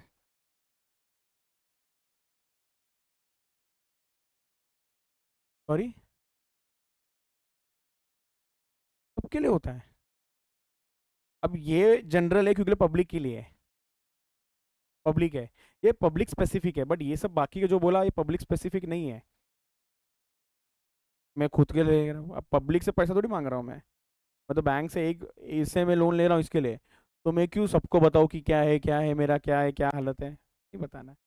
हाँ, अगर मैं सबसे ले रहा हूँ तो मेरे को फिर बताना पड़ेगा कि मेरा क्या हालत है, सुनो, और फिर मैं बोलूँगा मेरे को पैसा दो, ऐसा है। एनीवेज, ये क्लियर, ये सुनो ना। सबसे पहला क्या है मालूम है? इसको हम लोग क्या बोलते हैं? टाइटल। सब लोग बोलो क्या बोलते हैं इसको? टाइटल के बाद क्या आ रहा है? एड्रेस। टाइटल के बाद क्या आ रहा है? इसके बाद से शुरू हो जाता है ऑडिटर का ओपिनियन। सुन लो, आप लोगों का भी टारगेट यही है, ऑडिट रिपोर्ट बनाना। रियल लाइफ में तो क्या होता है मालूम है? कॉपी पेस्ट होता है। पिछले बार ऑडिट रिपोर्ट बनाया होगा, उसका लो कॉपी पेस्ट करो, ईयर चेंज करो, फिगर चेंज करो, थोड़ा बहुत चेंज करो, वो हो जाता है। बट आपको ये जरूर मालूम होना चाहिए कि सर, आपको अगर एक खाली वर्ड फाइल दे दिया ना और बोला बना के दिखाओ ऑडिट रिपोर्ट, उतना आना चाहिए। और वही अपना टारगेट है कि सर मुझे आता है पूरा, लिखने के लिए पूरा आना चाहिए, लिखने के लिए कि अंदर कंटेंट क्या लिखना है। कुछ नहीं, ज़्यादा बड़ा नहीं रहता है, देखो छोटा सा ही रहता है। ये चालू हुआ, ओपिनियन देना पड़ता है। फिर क्या है? हेडिंग देखते जाओ बस। बेसिस ऑफ ओपिनियन देना पड़ता है, ज़्यादा बड़ा कुछ नहीं है। फिर की ऑडिट मैटर्स है बस। फिर उसके बाद मैनेजमेंट रेस्पॉन्सिबिलिटी था, ये तो छोटा ही है देखो। ऑडिटर्स, ये सबसे छोटा है, auditors responsibility.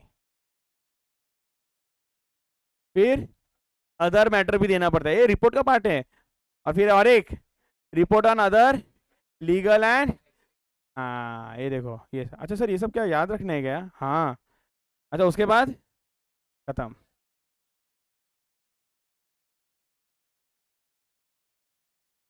Yes, answer is yes. चलो, लिखो लिखो लिखो। अच्छा, बहुत डिफिकल्ट नहीं है, बहुत आसान है। Word to word by heart नहीं करना है, word to word by heart नहीं करना है, बट यस, एक सेंस होना चाहिए कि उसके अंदर कंटेंट आता क्या है। जैसे एग्जांपल सुनो ना, कल बताया था, देखते हैं किसको याद है। मैनेजमेंट रेस्पॉन्सिबिलिटी, ऑडिटर्स रेस्पॉन्सिबिलिटी, दो है इसमें हेडिंग, देखा था कि आपने? Management responsibility, auditor responsibility. बताओ, मैनेजमेंट का रेस्पॉन्सिबिलिटी में दो पॉइंट, कौन से दो पॉइंट हो सकते हैं? एक, एक क्या टर्नओवर? अच्छा, इंटरनल कंट्रोल, परफेक्ट। दो है, सबसे पहला प्रिपेरेशन ऑफ फाइनेंशियल स्टेटमेंट, उनका जिम्मेदारी है। दूसरा, इंटरनल कंट्रोल्स एडिक्वेट था कि नहीं था, उनका जिम्मेदारी है। अच्छा, ऑडिटर का रेस्पॉन्सिबिलिटी, उसको थोड़ा सा और कुछ, परफेक्ट है, एकदम सही बोला। Auditing with regards to assess, और दूसरा review the internal control.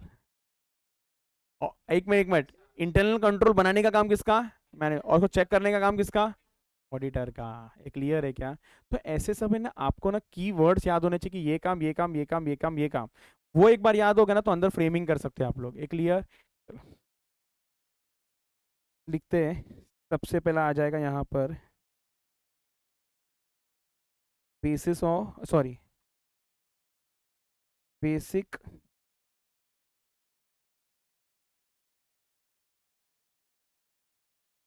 Elements of report.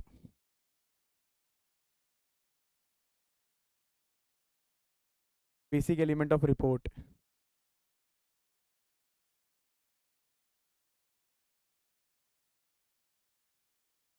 वो हेडिंग है सबका। तो सबसे पहले क्या दिख रहा था आपको, जरा बताओ ना एक बार। सबसे पहले क्या दिख रहा था, प्लीज बोलो। हाँ, टाइटल। सबसे पहला दिख रहा था हमको टाइटल। टाइटल क्या था? इंडिपेंडेंट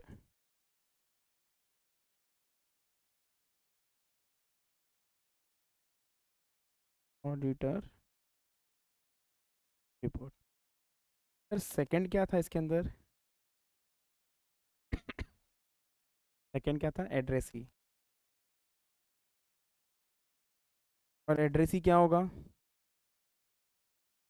हाँ, दो पार्ट है, इसका दो पार्ट है, उधर लिखा नहीं है बट मैं आपके लिए लिखा के दे रहा हूँ। सर हो सकता है जनरल पर्पस फाइनेंशियल स्टेटमेंट हो तो इट विल बी मेंबर्स, और अगर स्पेशल पर्पस फाइनेंशियल स्टेटमेंट होगा तो it will be board of directors.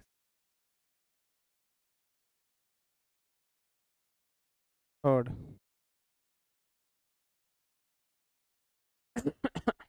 Third, कुछ नहीं लिखना है आपको, कुछ भी नहीं लिखना है आपको, कुछ भी नहीं लिखना है आपको। ऑडिटर्स ओपिनियन, आपको कुछ भी नहीं लिखना, बस देखते चलो इधर। Auditors opinion, done. आप लोग आ जाओ मॉड्यूल में।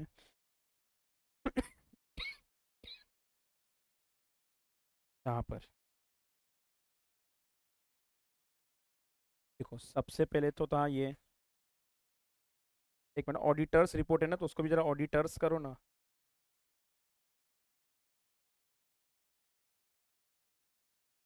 8.26, डन।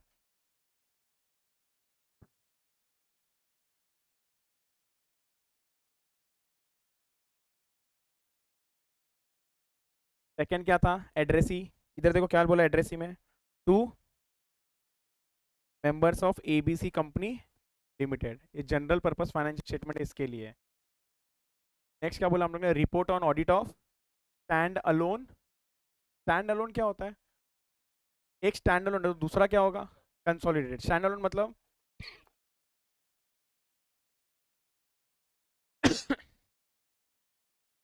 एक ही कंपनी। एक कंसोलिडेटेड खुद करेक्ट बोलता है और बोलते हैं 1 साल का। स्टैंड अलोन का मतलब क्या मालूम है क्या? वो एक स्पेसिफिक कंपनी का। सुनो ना, H limited, S limited, H का रिपोर्ट बना रहे हो तो स्टैंड अलोन, एस का बना रहे हो तो, जब कंसोलिडेशन का बना रहे हो तो कंसोलिडेटेड फाइनेंशियल स्टेटमेंट का। क्लियर? अच्छा, ओपिनियन।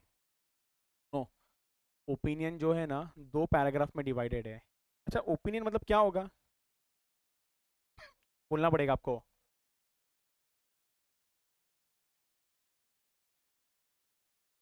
एक्सीलेंट। ओपिनियन क्या था? और ओपिनियन में दो ही है, बोलोगे कौन सा दो? मॉडिफाइड एंड, अभी के लिए उतना ही है क्या? आगे जाके आप बोलोगे अरे सर कितने सारे आ गए अचानक से। आएगा धीरे धीरे, बट अभी के लिए क्या दो है? कौन से दो है बोलो एक बार वापस से। मॉडिफाइड और, मॉडिफाइड और, आपको पता 2 पैराग्राफ है ना। फर्स्ट पैराग्राफ है ना, वो स्टैंडर्ड फॉर्मेट है। स्टैंडर्ड मतलब सबके लिए सेम होगा। क्यों सर? उसमें आपको ओपिनियन नहीं देना है। ओपिनियन के अंदर आपको बस बताना है कि आपने कौन से कम, सुनो ध्यान से, ओ मैडम पढ़ रहे हो, सुनो। कौन से कंपनी का ऑडिट किया था, कौन से साल का ऑडिट किया था, उसमें आपने क्या देखा, आपको बस एक जनरल बात करना है। तो ओपिनियन के अंदर 2 पैराग्राफ, पहला वाला एक स्टैंडर्ड है, इसके अंदर किसका ऑडिट किया था, बराबर है, किस चीज़ का ऑडिट किया था, मतलब फाइनेंशियल स्टेटमेंट का ऑडिट किया था, कौन से पीरियड का ऑडिट किया था, वो लिखना है। ये स्टैंडर्ड है। और उसके बाद जो सेकंड पैराग्राफ आएगा ना, उसमें अपना ओपिनियन दो, उसमें अपना ओपिनियन दो। एक क्लियर है क्या? तो एक मिनट प्लीज वापस दिमाग में फिट करो। ओपिनियन के अंदर 2 पैराग्राफ है, पहला स्टैंडर्ड फॉर्मेट है और दूसरा ओपिनियन है। क्लियर? अच्छा सुनो ना, ओपिनियन में हम लोग क्या बोलेंगे? अच्छा या खराब है? क्लियर है? अच्छा है कि खराब है? सुनो ना, 2 ओपिनियन है, एक अच्छा है खराब, मतलब मॉडिफाइड अनमॉडिफाइड। ये क्लियर? ये किस बेस पे फॉर्म किया, उसके बाद वो नेक्स्ट पैराग्राफ में है। इसलिए ओपिनियन के बाद क्या मालूम है? बेसिस ऑफ ओपिनियन, किस बेस पे तुमने ये ओपिनियन फॉर्म किया। और एक तो आप लोग अभी बता सकते हो, द बेसिस ऑफ साई। अरे ओपिनियन फॉर्म करने वाले किस बेस पे फॉर्म करोगे? हाय, आप चीज सुनो इधर ध्यान से भी देखते जाओ। हम लोग क्या बोल रहे हैं इधर मालूम है? Whether standalone financial statement of ABC limited, ABC limited, ABC limited. अच्छा मैं पहले लिखा के दे दूँ क्या, नहीं तो उससे अच्छा पहले लिखा के दे दूँ थोड़ा सा, फिर आपको समझ में आएगा कि हम लोग क्या बोल रहे हैं। एक काम करो,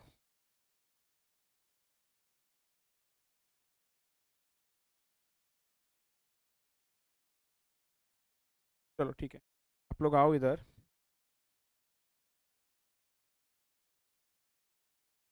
फर्स्ट पैरा,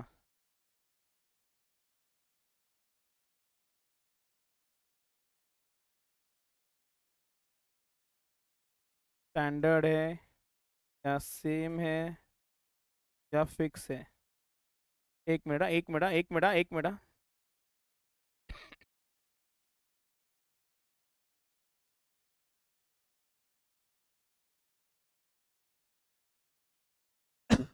दो पैरा है इसमें, क्लियर? फिर इसके इसमें क्या बात करने वाले हैं हम about?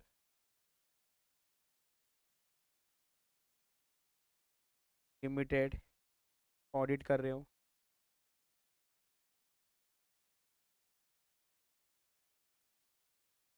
Audit of balance sheet, PNL, cash flow statement कर रहे हो। एक मिनट, एक मिनट, बात कर लेते,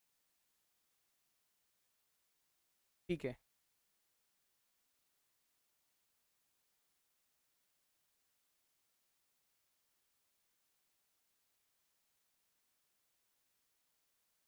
थर्टी फर्स्ट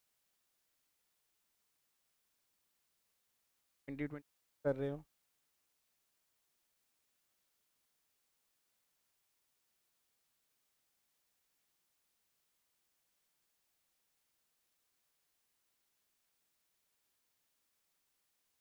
तो अकाउंट्स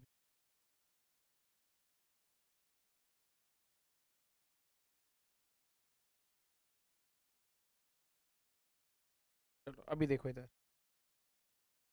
अब इधर देखो, we have audited standalone financial statement of ABC limited,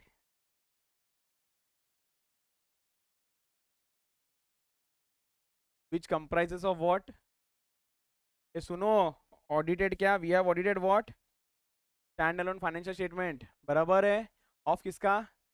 ABC private, ABC limited. इसके अंदर क्या क्या दिख रहा है आपको? Balance sheet and PNL and cash flow. एक मिनट, सेकेंड पॉइंट ये था,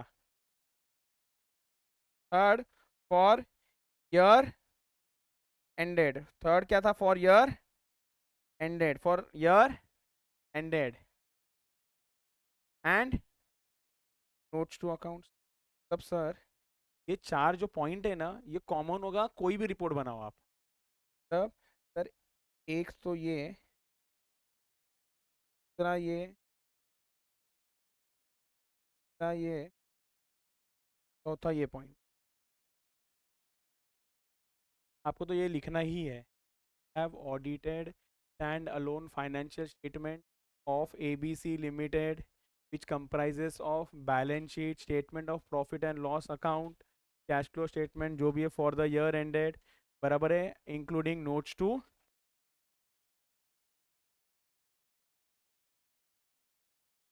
along with the summary of significant accounting policies and explanatory information here।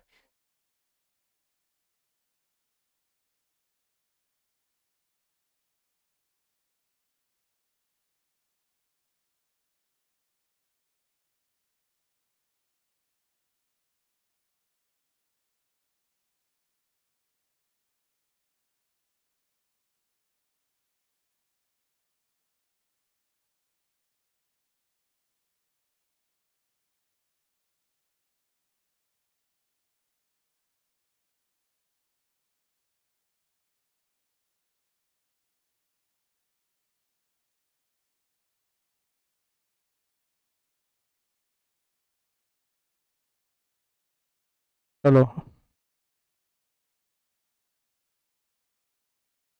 चलो, ये डन, ये क्लियर, ओके।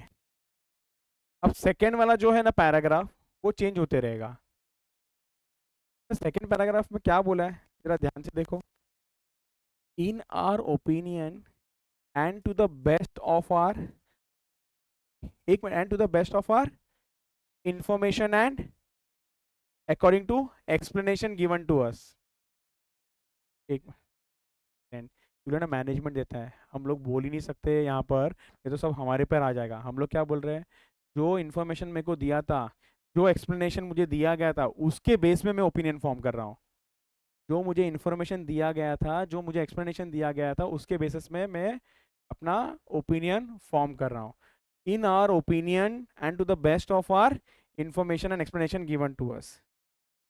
बराबर है। Standalone financial statement give the information which is required by the act so required and gives a सुनो, true and fair view. अरे इतने बार पढ़ोगे ना ये ऑडिट में, true and fair view, true and fair view, and gives true and fair, clear. It give financial statement क्या देता है, true and fair view in conformity with the accounting policies. सुनो ना, इतना सब डिटेल नहीं भी फिलहाल याद रखोगे चलेगा। Financial statement gives true and fair view, done. But मैं रीड कर लेता हूँ आगे क्या बोला है। In conformity with accounting principles generally accepted in India, हम लोग बोलते हैं गैप, बराबर है, of the state of the affairs and the PNL, ये डन। तो इसके बारे में भी लिखो, second para.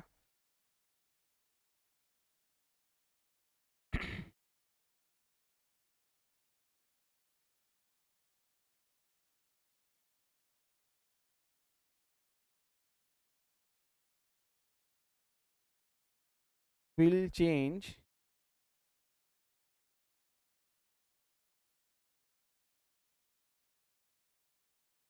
According to opinion, कि क्या ओपिनियन देना है उसको।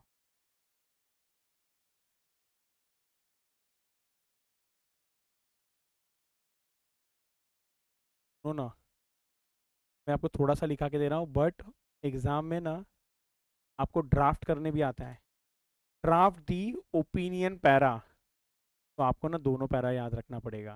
ड्राफ्ट दी ओपिनियन पैरा, तो उसको याद रखना पड़ेगा। In our opinion and to best of our what information and explanation, तो लिखता हूँ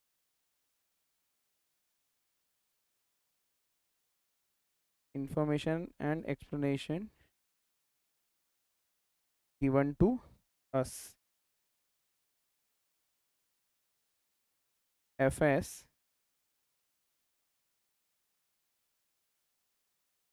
FS gives information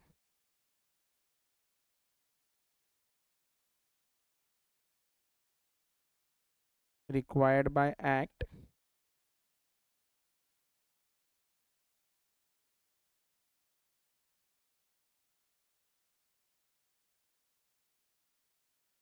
ट्रू और फॉल्स नहीं है ये, true and fair view, true and fair view चाहिए तो इसका आगे लिखा देता हूँ, इन कंफर्मिटी विथ अकाउंटिंग प्रिंसिपल, बस।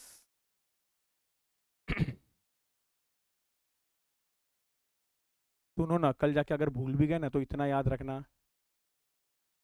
कल जाके भूल भी गए तो इतना याद रखना, in our opinion and to the best of a our नहीं, and to the best of the information and explanation given by management to us. इसको क्यों करते हो तुम लोग, गर्म नहीं होता है क्या? इसको बंद मत किया करो रे, और जिसको लगता है बंद करना वो पीछे बैठ जाओ। ये वाला तो एटलीस्ट मत किया करो, फिर ना हाथ में स्वेटिंग होता तो वापस से ये हो जाता लिखने में। In our opinion and to the best of our information and explanation given to us, financial statement gives information which is required by act, and it gives true and fair view which is in conformity with accounting principles। अगर हाँ मैं बोल रहा था ये, अगर आप भूल भी गए ना तो एटलीस्ट एकदम सिंपल में क्या लिखने का, मतलब में क्या याद रखने का है, इन our opinion, in are and to the best of the information and the explanation given by management to us, financial statement shows true and fair view, या it gives true and, ये तो लिखना ही लिखना, ये क्लियर, डन डन। अब next क्या आ रहा है, बेसिस ऑफ ओपिनियन, आओ।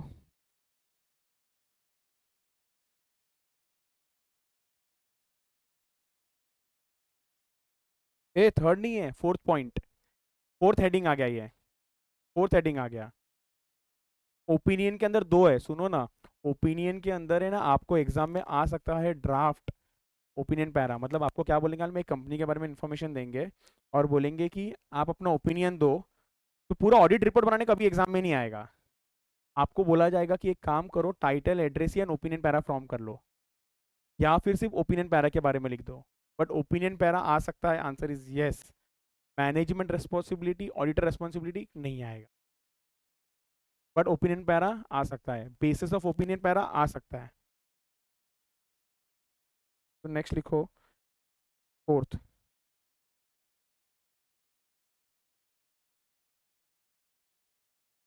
Basis for opinion.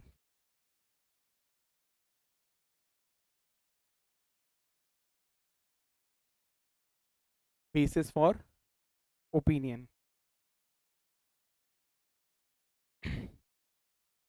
इसमें लिखो, पहले मैं लिखा देता हूँ आपको। सबसे पहला,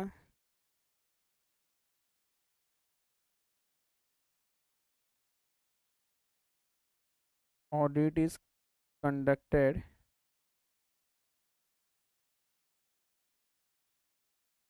इन accordance with SA।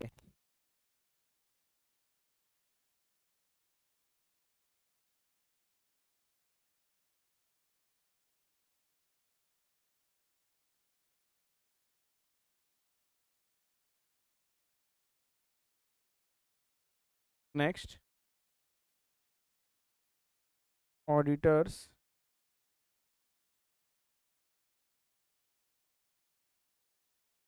रेस्पॉन्सिबिलिटीज।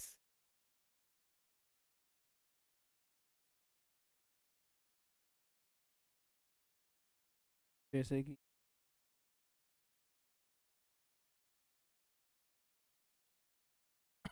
वो इंडिपेंडेंट था। थर्ड, साई।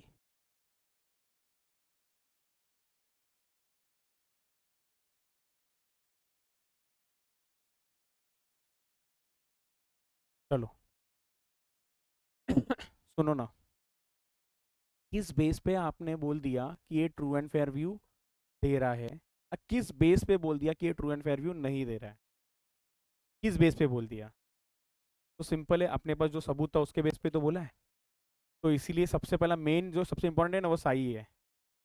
तो on the basis of sufficient and appropriate audit evidence obtained during the audit। Start कैसा करना है, बट अपने को हमेशा अपने को बोलना है कि वी हैव कंडक्टेड और audit in accordance with standards on auditing. एक मिनट सुनो ना, क्या हम लोग ने ऑडिट कैसा किया, इन accordance with what, standards on auditing. दूसरा, हम लोग को ना यहाँ पर लिखना पड़ता है कि ऑडिटर्स रेस्पॉन्सिबिलिटी स्टेटमेंट में जो भी बातें की गई है ना, वो हम लोग ने पूरा किया है। अच्छा सर, क्या क्या बात हुआ वो यहाँ पर नहीं लिखा है। क्या क्या बात है ना, ऑडिटर का रेस्पॉन्सिबिलिटी वो यहाँ पर नहीं लिखा है, जिसमें से एक responsibility, auditor should be independent. मतलब मेरा कोई कनेक्शन नहीं है इस कंपनी के साथ, ये ऑडिटर का रेस्पॉन्सिबिलिटी है। सर क्यों ऑडिटर का रेस्पॉन्सिबिलिटी है? वैसे तो हम लोग डिटेल में बाद में बात करने वाले इसके बारे में, बट फिर भी ये ऑडिटर का रेस्पॉन्सिबिलिटी है क्या? क्यों? वो तो बायस्ड हो जाएगा, वो हो गया। मैं बोल रहा हूँ कि हाउ इज इट ऑडिटर का रेस्पॉन्सिबिलिटी, क्यों? मैनेजमेंट देखना चाहिए ना।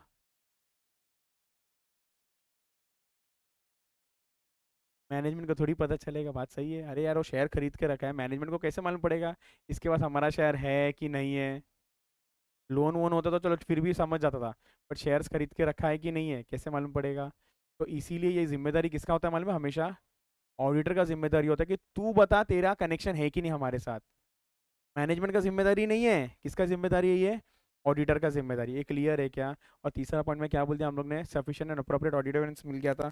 अब आप लोग इस पैराग्राफ में पहले एक बार देख लो फिर मार्क करना, पहले एक बार देख लो फिर मार्क करना। सबसे पहले क्या बोला है बेसिस में, वी हैव कंडक्टेड, ए ध्यान दो, we conducted our audit in accordance with standards on auditing. ये बस खत्म, आगे नहीं पढ़ने का है। नेक्स्ट, नेक्स्ट क्या बोला इधर देखो, our responsibility under those standards are further described in auditors responsibility for audit of financial statement. एक सुनो, ऑडिटर्स रेस्पॉन्सिबिलिटी फॉर, अपना रेस्पॉन्सिबिलिटी आगे वहां पर समझाया गया है, ए क्लियर, जिसमें we are independent of the company, we are independent of the company in accordance with the, एक मिनट ये भी हाईलाइट कर लेता हूँ, we are independent of the company in accordance with the code of ethics which is issued by ICAI, ए clear. और last में देखो क्या बोला है, we have obtained sufficient and appropriate, बराबर है, to provide a basis, audit evidence we have obtained is sufficient and appropriate to provide a basis for our opinion। ये प्लीज अंडरलाइन कर लो, अंडरलाइन कर लो, तो पॉइंट नंबर लिख लो। Sir वो क्या लिखा है, डिस्कस्ड इन लेटर पैरा, नीचे डिस्कस किया गया है इसके बारे में दिया गया ये।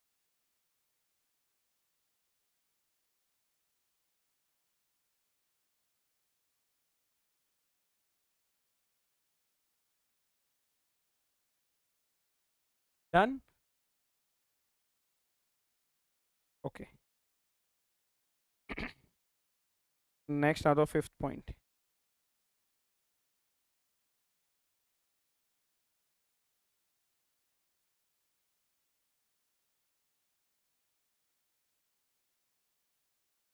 उसके बाद आता है गोइंग कंसर्न, के बीच में आ गया, नेक्स्ट आ गया गोइंग कंसर्न। गोइंग कंसर्न के आगे लिख लेना, अभी नहीं पढ़ने वाले हैं, ऐसे 570 आ जाएगा ना तब हम पढ़ेंगे। नेक्स्ट, की ऑडिट मैटर्स,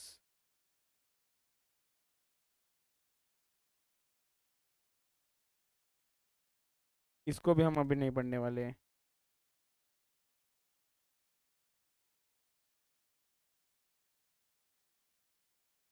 उसके बाद अदर इंफॉर्मेशन, चलो अदर इंफॉर्मेशन, इसको हम अभी नहीं पढ़ने वाले हैं। ऐसे 720।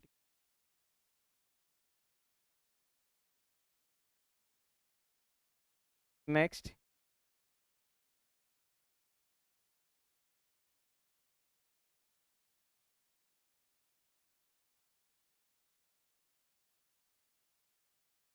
responsibilities of management for financial statement,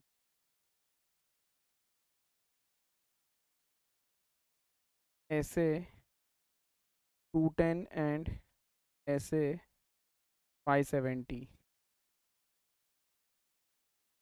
ninth, auditors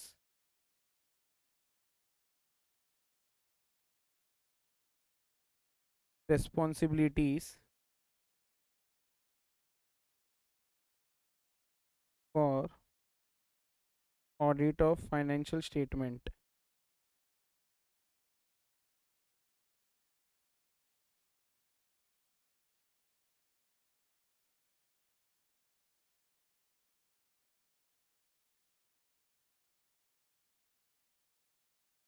इसके बारे में थोड़ा सा देखेंगे, चलो इसके बारे में थोड़ा सा देखना पड़ेगा। मैं पहले ना आपको ना समझाता हूँ कि क्या है। देखो ऑडिट रिपोर्ट है ना सर, ये कहाँ से लिख रहे हो ये बता दो, इधर देखो, इधर देखो, इधर देखो, इधर देखो, यहाँ पर है ना समरी बना के दिया हुआ है पूरा।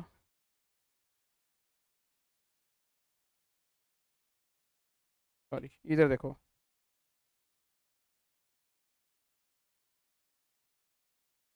सबसे पहला टाइटल है, फिर एड्रेस है, फिर ऑडिटर्स ओपिनियन है, फिर इस यहाँ तक तो हमने देख लिया एक एक करके सर, क्या है क्या है क्या है क्या है।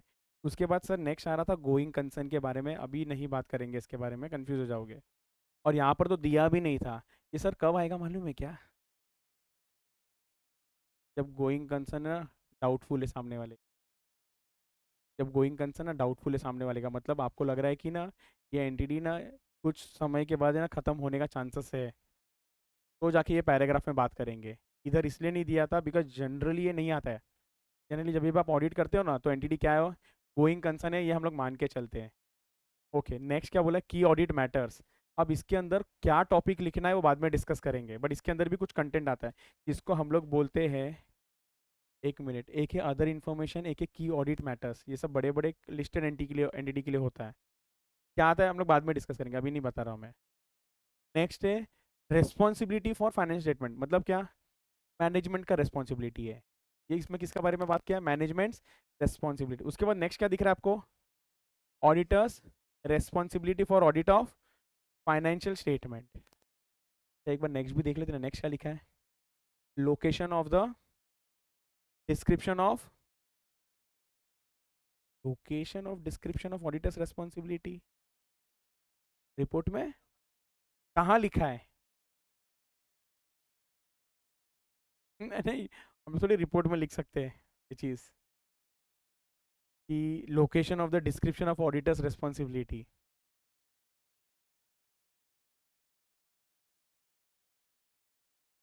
फाइनेंशियल स्टेटमेंट के हिसाब से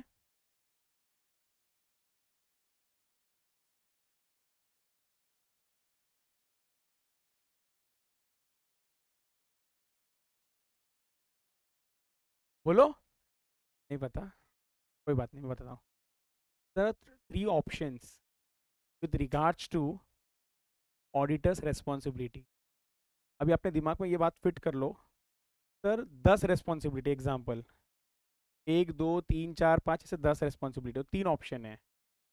ऑप्शन नंबर 1, आप बॉडी ऑफ द रिपोर्ट के अंदर ये पेस्ट कर दो 10 के 10 पॉइंट, ऑप्शन नंबर 1।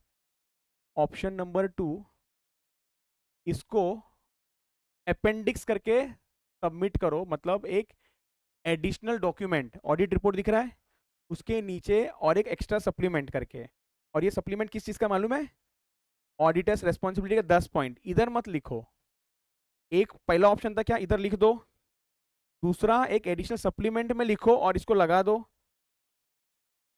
तीसरा किसी और के वेबसाइट पे भी आप अपलोड कर सकते हो ये अगर चाहिए तो।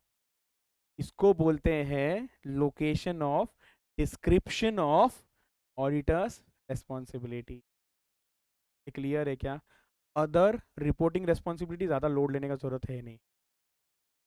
इसके बाद ये दो तीन जो है ना, लास्ट तीन, इसमें से एक ना बहुत ज़्यादा इंपॉर्टेंट है। सबसे पहला नेक्स्ट क्या है, signature. Next place of signature. Next चलो देखते हैं कौन राइट बोलता है, सिग्नेचर मतलब बराबर ऑडिटर का साइन, और कुछ उसमें ध्यान रखने जैसा है। ए,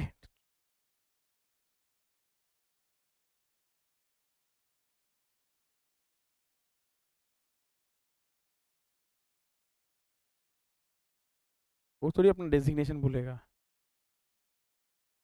और वो तो ठीक है, तो मतलब क्या लगेगा उसके साथ में, नहीं जिसको थोड़ा बहुत मालूम है, मेंबरशिप नंबर। अगर अगर उसके बारे में बात करेंगे, एक यूडीन है जिसको थोड़ा बहुत मालूम है डिस्कस करेंगे, नहीं मालूम कोई बात नहीं, सुना रहेगा तो ठीक, नहीं सुना रहेगा तो कोई प्रॉब्लम नहीं। यूडीन लगता है, फॉर्म है ना, तो फॉर्म का भी रजिस्ट्रेशन नंबर लगता है। ओके, करेंगे उसके बारे में बात। प्लेस ऑफ सिग्नेचर मतलब, हाँ, नाम से तो कुछ और ही लग रहा है सर, क्या जगह मिला मारो साइन। हाँ, what do mean place of signature. हाँ, मुझे मालूम था इससे कुछ आंसर आएगा। ए, कुछ भी, ऐसा क्या फेंकता है ना ये, एकदम बीकॉम मोड। क्या क्या बोला इसने, इसका ई सिग्नेचर कौन से वेबसाइट पे पड़ा है वो बताओ, प्लेस ऑफ सिग्नेचर। हाँ, तो it's Mumbai Thane etcetera etcetera. अरे प्लेस ऑफ सिग्नेचर मतलब आप कहाँ के हो, अब लिखना पड़ता है मुंबई ठाणे, बराबर वो सब लिखना पड़ता है। ये वो है प्लेस, प्लेस लिखते ना तो तुमको मालूम पड़ता। बट क्या आ गया, प्लेस ऑफ सिग्नेचर। अब सोचने लगे हिला, मैं तो आज यूएस में बैठ के साइन कर रहा हूँ, तो मैं क्या लिख दूं, यूएस? ऐसा कुछ नहीं है। ए क्लियर, आपका it is a place of your business, मतलब कहाँ पर है आपका फर्म। और last, date of audit report. मैंने बोला ना तीन में से एक बहुत ज़्यादा इंपॉर्टेंट है, वो है डेट ऑफ ऑडिट रिपोर्ट। इसके बेसिस पे बहुत सारा गेम चेंज हो जाता है। डेट ऑफ ऑडिट रिपोर्ट अभी मैं आपको समझा नहीं सकता हूँ कि कितना इंपॉर्टेंट है, इसी के बेस पे आधा झोल होता है। Date, this date can't be after your साई। एक चीज दिमाग में फिट कर लो, this date can't be after your साई मतलब, अरे यार आपको जो ऑडिट एविडेंस मिल गया, एग्जाम्पल एग्जाम्पल 10 जुलाई को, ऑडिट रिपोर्ट आपने साइन कर दिया 7 जुलाई को, हूँ क्या चलेगा? अच्छा, तुमको एविडेंस मिला नहीं और तुमने साइन कर दिया, ये क्लियर है क्या? मतलब आपका ये सब डेट्स प्लस एफएस कंप्लीशन के बाद का ही डेट होना चाहिए। एक मिनट, कंप्लीशन, अरे सर वो तो एफएस कंप्लीट तभी तो ऑडिट करने आया, तभी एफएस ना कभी कंप्लीट नहीं हुआ होता है। एफएस बन के तैयार था, बट एफएस रेडी तो होता क्या मालूम है? प्रैक्टिकली सोचो जो मैं बोल रहा हूँ, ऑडिटर, आप ऑडिट करने को गए हो, उन्होंने आपको फाइनेंशियल स्टेटमेंट बना के दिया है, आप ऑडिट कर रहे हो, ए भाई सुन ये चेंजेस करना है, ये कर ले, अच्छा ये सब अलाउड नहीं है, ये हटा दो, अच्छा ये सब आपको ऐड करना पड़ेगा, तो वो क्या कर रहा है, साइमल्टेनियसली चेंजेस करते रहेगा। मतलब अभी तक चेंजेस अपना ये फिनिश, अब पहले ना उसका एफएस तैयार हो जाएगा, तो तैयार होने का डेट विल बी पहले, और ये जो ऑडिट रिपोर्ट साइन होगा ना, that date should be, clear है क्या? ये डेट बहुत ही इंपॉर्टेंट है। एनीवेज अभी अपन कंटिन्यू नहीं करेंगे, नेक्स्ट लेक्चर में इसको कंटिन्यू करेंगे फ्रॉम हियर, ऑडिटर्स रेस्पॉन्सिबिलिटी से। एक clear, done done done done. Thank you so much, bye bye.